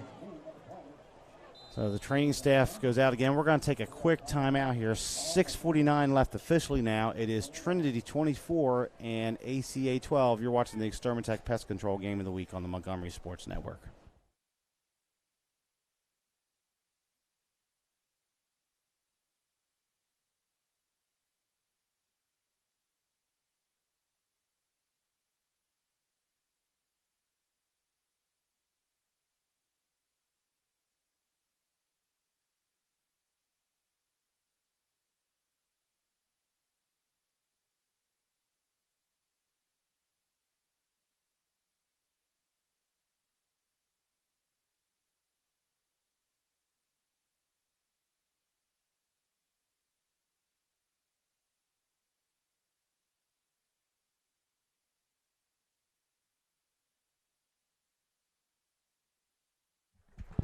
And unfortunately, that is Tate Holly limping off the field here with the aid from the training staff for Trinity. He's had such a great game.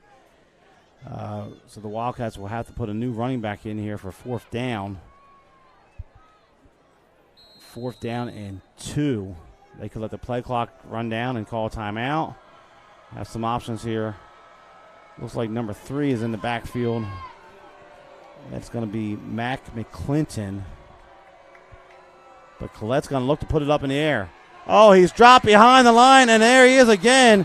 Miller McCarthy stepping up, making the play for the ACA defense when they need it. And Collette almost fumbled that ball. He juggled it as he was getting tackled, and McCarthy makes a great play, and ACA gets great field position. I think he was looking for the back to turn around, and he just kind of stayed there trying to find someone to block because there was no one out here in the flat. The receivers had kind of run off the defense, but with a new player coming in the game, that's where he had Holly in there all night, and Collette ain't able to find anybody. But I mean, Holly's listed as a wide receiver, and he's been playing running back all night. Yeah. And I'm sure McClinton has taken snaps at running back, but not as many as Holly. And just that miscommunication, and ACA's got a little momentum going their way. Yeah, they're going to have to hurry up. They got players, Clark running in late to the huddle. Play clock's already down to 12 seconds, and they only have one timeout remaining. They're quickly trying to get to the line of scrimmage here. Play clock's at 5 seconds. Trips to the near side. Clark gets it. Going to look to throw it deep. Has some play action. He's going over the left side there, and he's looking for number 5. That is Kendrick that goes incomplete. It was thrown behind him on the post route.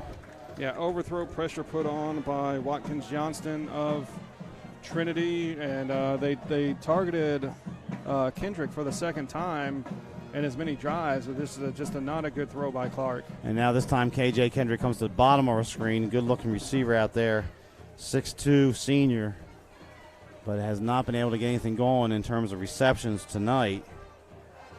This time trips to the far side for ACA. Clark looking. It opens up for him. Parts like the Red Sea. He's loose into the secondary as Clark works outside across the 40. Gonna have the first down. Inside the 40 at the 38. Play picks up 20 for Jalen Clark and a much-needed first down for ACA. Yeah, and Garrett Weathers for ACA got away with a block in the back. I think the officials realized that maybe it wasn't that much of a block, but there was definitely two hands in the back of the jersey of the Trinity defender. But great play by Clark. It looked like go routes by the receivers, and that just opened up the inside for Clark, who showed his magic once again. Clark with the empty set. Looks left for the moment. Oh, it did it again. Here we go. One-on-one. He's loose. Coming to the near side. But a nice open field tackle that time for the Wildcats. Number 13 making the play. That is James Davis once again. And we have our heat timeout with 5:42 remaining. So we'll take it with them. 5:42 left in this contest. Trinity in front, 24-12.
And welcome back here as ACA faces a second down and 7. Jalen Clark, a couple big runs here, picking up some Parisi Speed School first downs for the Eagles. Again, they go with this empty set. Might we see a little mush rush here out of Trinity, Matt, potentially? I think it's been working all night. You might as well go with it. Looks like the DB's on the outside going to make a run. And they throw over in the middle that time. It goes incomplete. He was looking for number 18 Moore across the middle.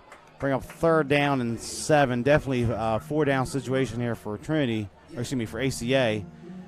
As that time they kind of looked like they had a linebacker, or maybe one of the defensive linemen just dropping back and spying for a second on the elusive Jalen Clark after he's broken loose for a couple big plays here on this drive.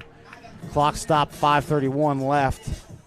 But it's a must-score situation here for ACA. I feel like I'm dating myself, but this game reminds me of a game about 20 years ago, national championship game between Florida State and Virginia Tech, where the Florida State defense was just all over Michael Vick, and Michael Vick just kept pulling plays out of nowhere. Clark pulls the ball this time. Not much happening there. In fact, he's going to lose a yard. Johnston on the tackle, in the backfield. That play looked like they were trying to set up a fourth down, but it goes backwards for a yard, so it's 4th down and 7 here, 4th down and 8 for ACA. And when they snap this football, it's going to be under 5 minutes remaining. Yeah, Florida State and Chris Winkie at quarterback defeated Michael Vick and Virginia Tech, and Clark is doing his best Michael Vick impersonation, going back and forth, in and out, left and right, and needs some of his teammates to step up and either protect him or catch one of those balls that may not be the best ball, but they need to make a play for their quarterback.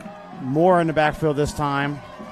Clark, high snap, looks left, throws over the middle, and it's going to be knocked down. It could have been intercepted, but a smart play there to knock it down. Number 32, Coleman Morris, and Trinity will get the football here on their own 35-yard line. He is going to get made fun of so much in film study for dropping that interception and hit him right in the hands, but that's why he's playing defensive back and not wide receiver. So it'll be 1st and 10 here for Trinity. We'll see if McClinton comes back out at running back for the Wildcats. They got to try to salt 442 away here. Yeah, I saw Holly jogging on the sideline just in front of us. It looked like he was able to put pressure on, and it looks like he's out on the field right now. So Holly makes his way back out. Good news for the Wildcats as they're trying to grind out some first downs here and move back across town with a victory.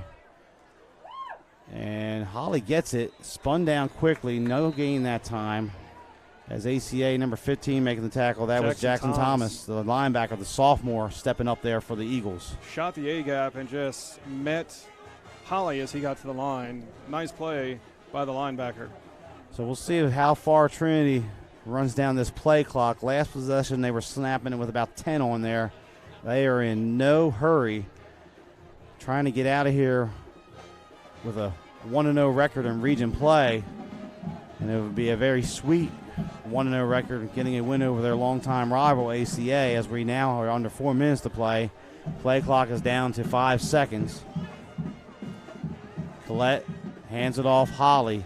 Holly works left, number 67, Khalil Jackson making the tackle for ACA, and it'll bring up 3rd down and about 8 here for Trinity. Yeah, the last drive for Trinity, the guys, the boys up front were able to get a lot of push on that defensive line. It looks like the defensive line is starting to make a stand for ACA. It looks like they might have been challenged by their coaches to not give up any runs on the inside. You may see Cofield just try to get something to the edge, maybe a reverse after running the ball inside. They might put it up in the air, but there's a lot of cushion down for their number 1 target, Huffam, make it a quick out. Ellis in motion. Holly gets it. He's dropped behind the line again. Number 45 shooting the gap. That's Brian Farrington. We called his name several times tonight, making the big play for ACA. Catches passes, makes tackles for loss. Just a standard night for Mr. Farrington. 4th down. Trinity's going to punt. We've seen 2 bad snaps in a row here for Trinity, so an opportunity may exist for ACA to come after this and make something happen. Yeah, Barry has been up to the challenge the past couple times, but they also had the safety to end the second quarter, which gave ACA the momentum heading into halftime. Looks like Stovall's back deep for ACA, and now we have a timeout taken by Trinity, so we'll keep it right here. Clock stops finally at 2:35. A couple extra seconds ran off there. The home team's scoreboard operator maybe get a fine after the game. Technically, I think they have to have a striped official do the clock. I know in basketball you can have someone who gets a certificate and do it a lot of places in high school. But most places we've been to here, Crampton Bowl, some other areas, one of the head officials comes in there and runs the 40-second play clock too. But if you're official, that's the job you want. That's I agree. You get to be in the press box. If it's air conditioned. If it's air conditioned. If you went to the room beside us to the right, I'd be like, yeah, I'd take that job all night long. If you're here on the sauna to our left here on the visitor side, we're dropping some LBs. So if you're in the Crampton Bowl, you want that job because you're in the air conditioning and you got the press meal. Press meal? What press meal? That's only the big events, not the high school games. That's something I don't know about. I've been fortunate to work a lot of college games, so there's usually been a press meal, even if it's just hot dogs and popcorn. All right, Barry in the punt. Occasionally a Fig Newton every now and then. ACA's got 10 men on the line here. They're coming after it. Opportunity maybe for a play here. High snap. Barry gets it. He gets it away. There's contact behind the line. I think that's just going to be running into the kicker. I don't think it'll be enough for the first down, but we'll have to get the official call here. So the head officials telling Trinity to kind of hold up. The ball rolled out of bounds at about the 30-yard line. I'm not sure if it's going to be on the guy who made the initial contact because I think that may be running into the kicker, but it looked like Dion, 44, might have given him a little shove on the way out. I'm not sure if that's going to be a personal foul. They called it 5 yards, so they're going to add it on. Well, I thought he said 5 yards, but they're bringing it back. Trinity's head coach is over here, Coach Loyal, basically pointing that he wants to add it on to the end of the kick instead of re-kicking, which I don't blame him. Yeah, he's telling take it back there. So it's going to push ACA back to inside their 30, maybe around the 26 or so. Yeah, it looks like they spotted. ACA's got about 25 players on the field. They were trying to figure out if we're going offense, defense. So 2:24 left. One timeout left for ACA. They obviously, it's an understatement to say they have to get some sort of quick score and then come back with an onside kick. But, some of the pass routes were there. Clark's just not had a lot of time to, get the football down the field. But looks like he has some playmakers out there. They've just been shut down most of the night by this Wildcat defense. And when he has had time, the throws have not been accurate, and that's just a symptom of him being rushed all night long.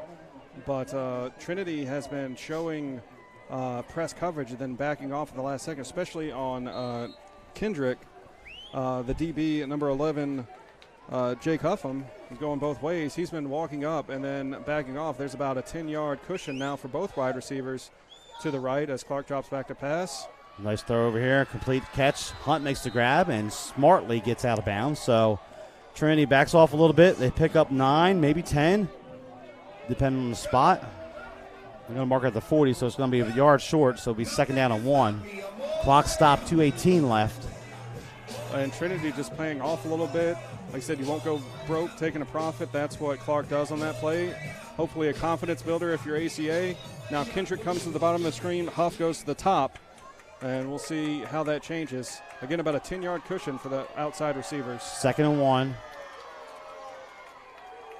They fake the handoff. Clark takes it, has the first down. He's coming to the near side here. Picks up about 7 yards. First down for ACA. That's a Parisi Speed School first down as they're out to the 46-yard line. Yeah, Griffin Sanders with a stop. Clock keeps running, or will stop momentarily, but we'll start right back up again. ACA subbing right now and going to huddle up, and they really don't have time for this. And the clock's running. We're going to be under 2 minutes when they snap the football here. It'll be first and 10 on their own 46. Play clock's down to 15 seconds for ACA. Game clock at 1:55 and moving quickly here. Kendrick in the slot on the left of the lineup, maybe looking for a seam route to him. Clark looks, throws. It's a hook and ladder. A little hook and sugar over there. And I think they're trying to flip it back to the running back. It goes in, or they pick up the yardage. He couldn't quite come up with the handle cleanly, but that play was there. If he catches that cleanly, he's going to race down the sideline for 20, 30 more yards. Yeah, Nixon makes the toss back, and was it Whitfield? I think it was Whitfield. No, it was Moore. 18 on the His jersey rolling up in the front has been confusing me all night, too. So it's second and 5. The play gains 5 yards. But Moore does kick it out of bounds to at least keep it ACA's ball. So the clock has stopped, 1:42 remaining. That was a good play call for ACA. If the execution was there, that thing goes for 20, 30, maybe more. Motion to the near side. Clark gets the high snap. He's looking back left. 1-on-1 on the far side over there. The jump ball situation that goes incomplete. And a late flag comes in. And I think that's going to be interference potentially on Trinity as he was trying to hit Kendrick on the far side. That might be offensive, Could be. too.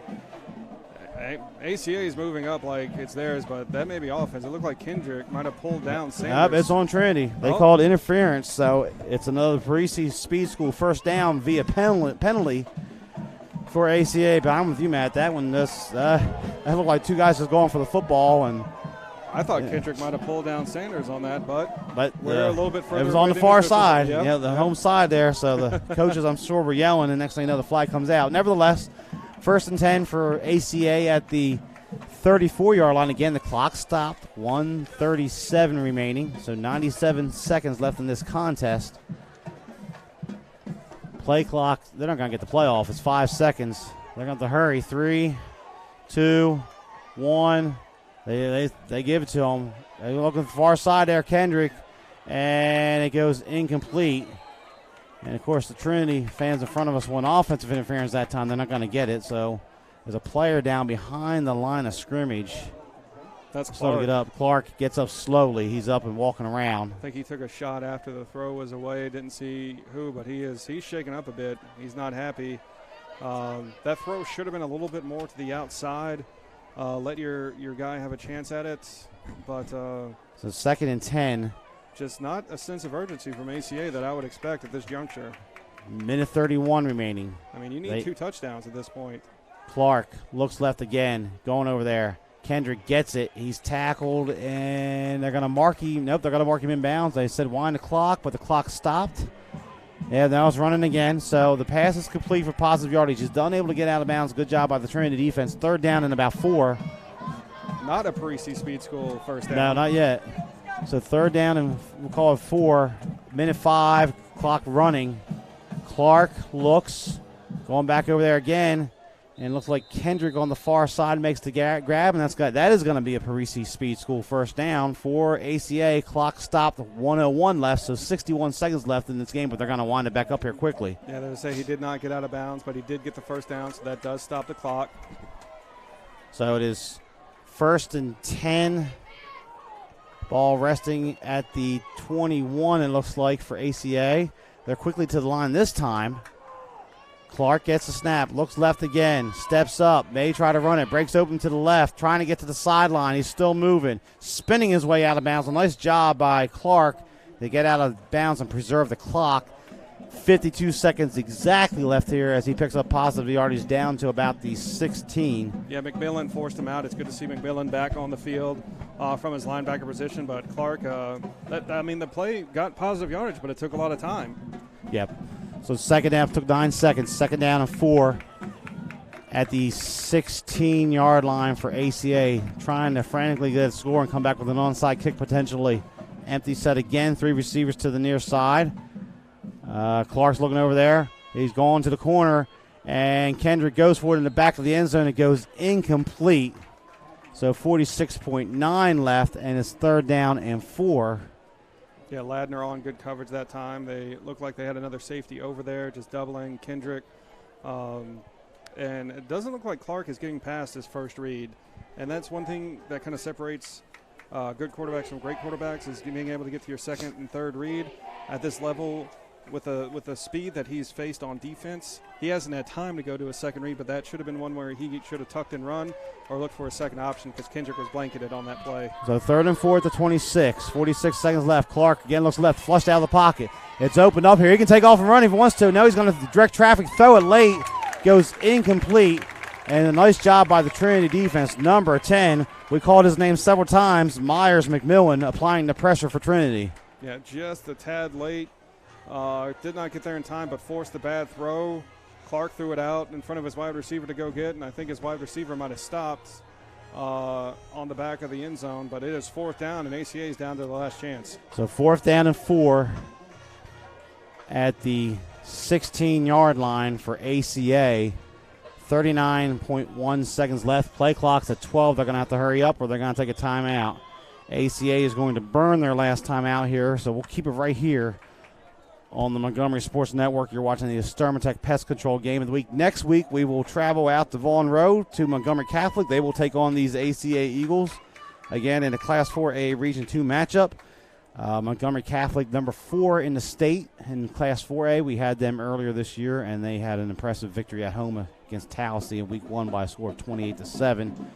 So we will see the Knights and Eagles again next week, and then we'll start going on the road. We'll be up in Elmore County for a couple weeks. We got Holtville hosting Elmore County coming up. We got Wetumpka playing host to Prattville, which is setting up to be a nice game as Prattville has kind of reestablished themselves here like it was back in the days a little bit under Bill Clark and Coach Dubose.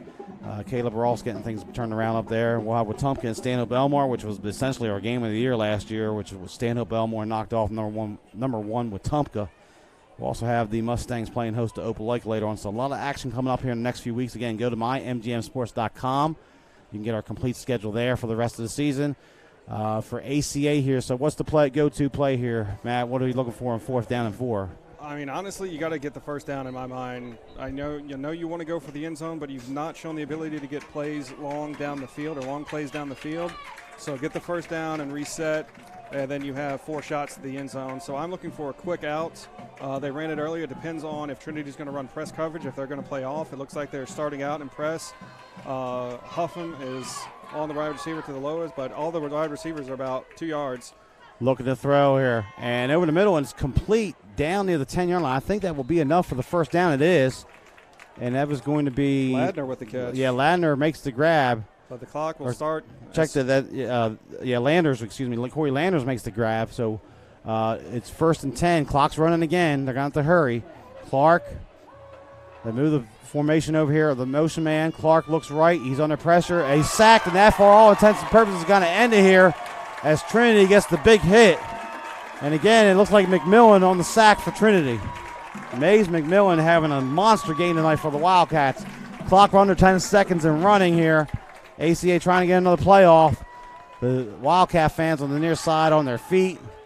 They get a snap. Clark spikes it, but that's to no avail. The clock hits triple zeros, and Trinity pulls off the big win here in Class 4A Region 2 with a 24-12 victory over Alabama Christian Academy. Matt, good ball game tonight. Trinity answered the call when they had to tonight. Yeah, exciting game. Wasn't the cleanest game, but it was an exciting game. Trinity, when they had their backs to the wall, ACA had the momentum going their way. They pulled it to within a 5-point game, I believe, 17-12. 17-12. And then they get the touchdown and then just kept ACA out of the end zone off the scoreboard the rest of the way. ACA had all the momentum in the third quarter. Trinity took it back in the fourth. A little bit of poor time management on ACA's part. They took 2 timeouts in the third, and they could have really used them down the stretch, especially on this final drive where they tried to kill it, where they tried to get it in the end zone. Not a good sense of urgency I didn't feel from ACA down the stretch when they were down 12 points with about 5 minutes left, 6 minutes left. Just never felt that sense of urgency, but Trinity does a good job of capitalizing on their opportunities. The defense played outstanding tonight. Was just flying all over the field, and it looks like they took the 0-2 start very personally, and it looks like they took it out on ACA tonight. Yeah, Trinity gets the victory. Huffman with a big 20-yard touchdown reception. Holly had the touchdown run. McMillan had the pick 6 for the 3 scores for the Wildcats. ACA battled back, with a valiant effort. Down 17-0, made it the game 17-12, and then we had to kind of flip a field position there in the third quarter going into the fourth where Trinity was able to get the stand and then finally put a good offensive drive together and put this away with a 24-12 victory. I was impressed by both defenses. They were flying all over the field. Each team left everything they had out there tonight on this hot night here in East Montgomery. So yeah, ACA's defense did everything they could to keep them in this contest, and they deserve the ice they're about to get, and hopefully the offense can get more on track and hopefully get protection for Clark going forward. So we'll take a moment here to thank our sponsors. Wrap it up quickly here. You've been watching the Extermatech Pest Control Game of the Week here on the Montgomery Sports Network. We thank Extermatech Pest Control, locally owned and operated Extermatech Pest Control. Small, passionate, powerful team.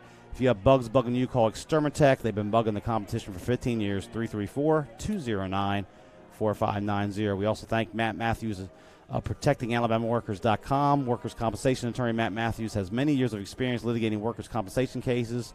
If you need help and are hurt on the job, call him. Visit ProtectingAlabamaWorkers.com or call 334-721-4878. We thank Mission Fitness and Performance, Parisi Speed School of Montgomery, athletes and coaching staff. If you want to train with the best sports performance program in the area, talk to Mission Fitness and Performance, home of the only Parisi Speed School in Alabama. Call Mission Fitness and Performance 334-318-3639 or visit their website at missionfit.com. The Hank Williams Museum, 6,000 square foot museum downtown Montgomery. Learn about the Montgomery legend and songwriter Hank Williams. Browse the large gift shop. Groups are always welcome at the Hank Williams Museum. Thank Chris's Hot Dogs, 102nd year in business, down from the state capitol, 138 Dexter Avenue. They do catering. Have them cater your next event. Taste the tradition. Call orders in advance, 334-265-6850. And here is Matt with the rest of our sponsors. Mid-State Burglar Bars and Ironworks is a locally owned and operated business. They have been in business since 1985 and serve Montgomery and the surrounding counties. Mid-State builds and installs burglar bars, AC guards, hand railings, fencing, storm doors, and more. Make sure to check out the decorative handrails, a true work of art.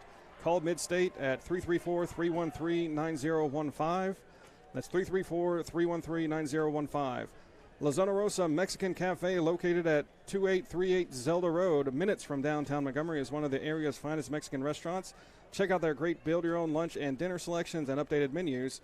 Make La Zona Rosa your choice for authentic Tex-Mex and Salvadorian cuisine. Open Monday through Saturday. Call 334-274-1153. 274-1153 for La Zona Rosa.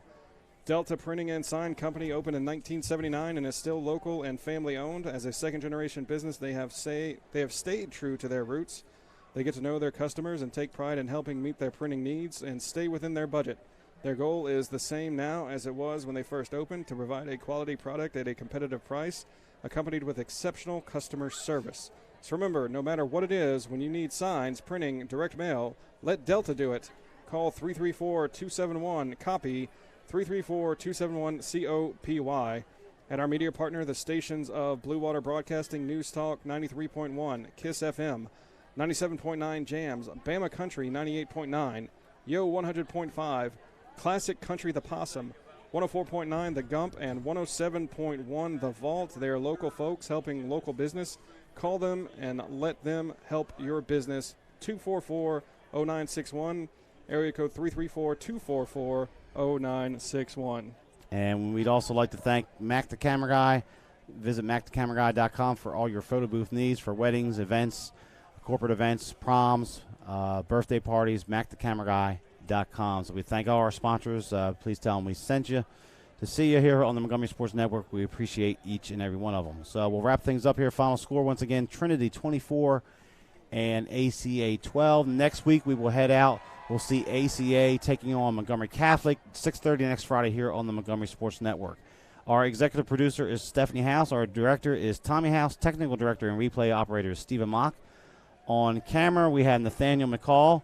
And here tonight we have Matt Pellegrin along with Kane Young. I'm your play-by-play announcer. We are signing off from ACA, where the Eagles tonight fall to Trinity by a score of 24-19. Make sure you tune into our social media channels for highlights of the night's game. Good night, everyone.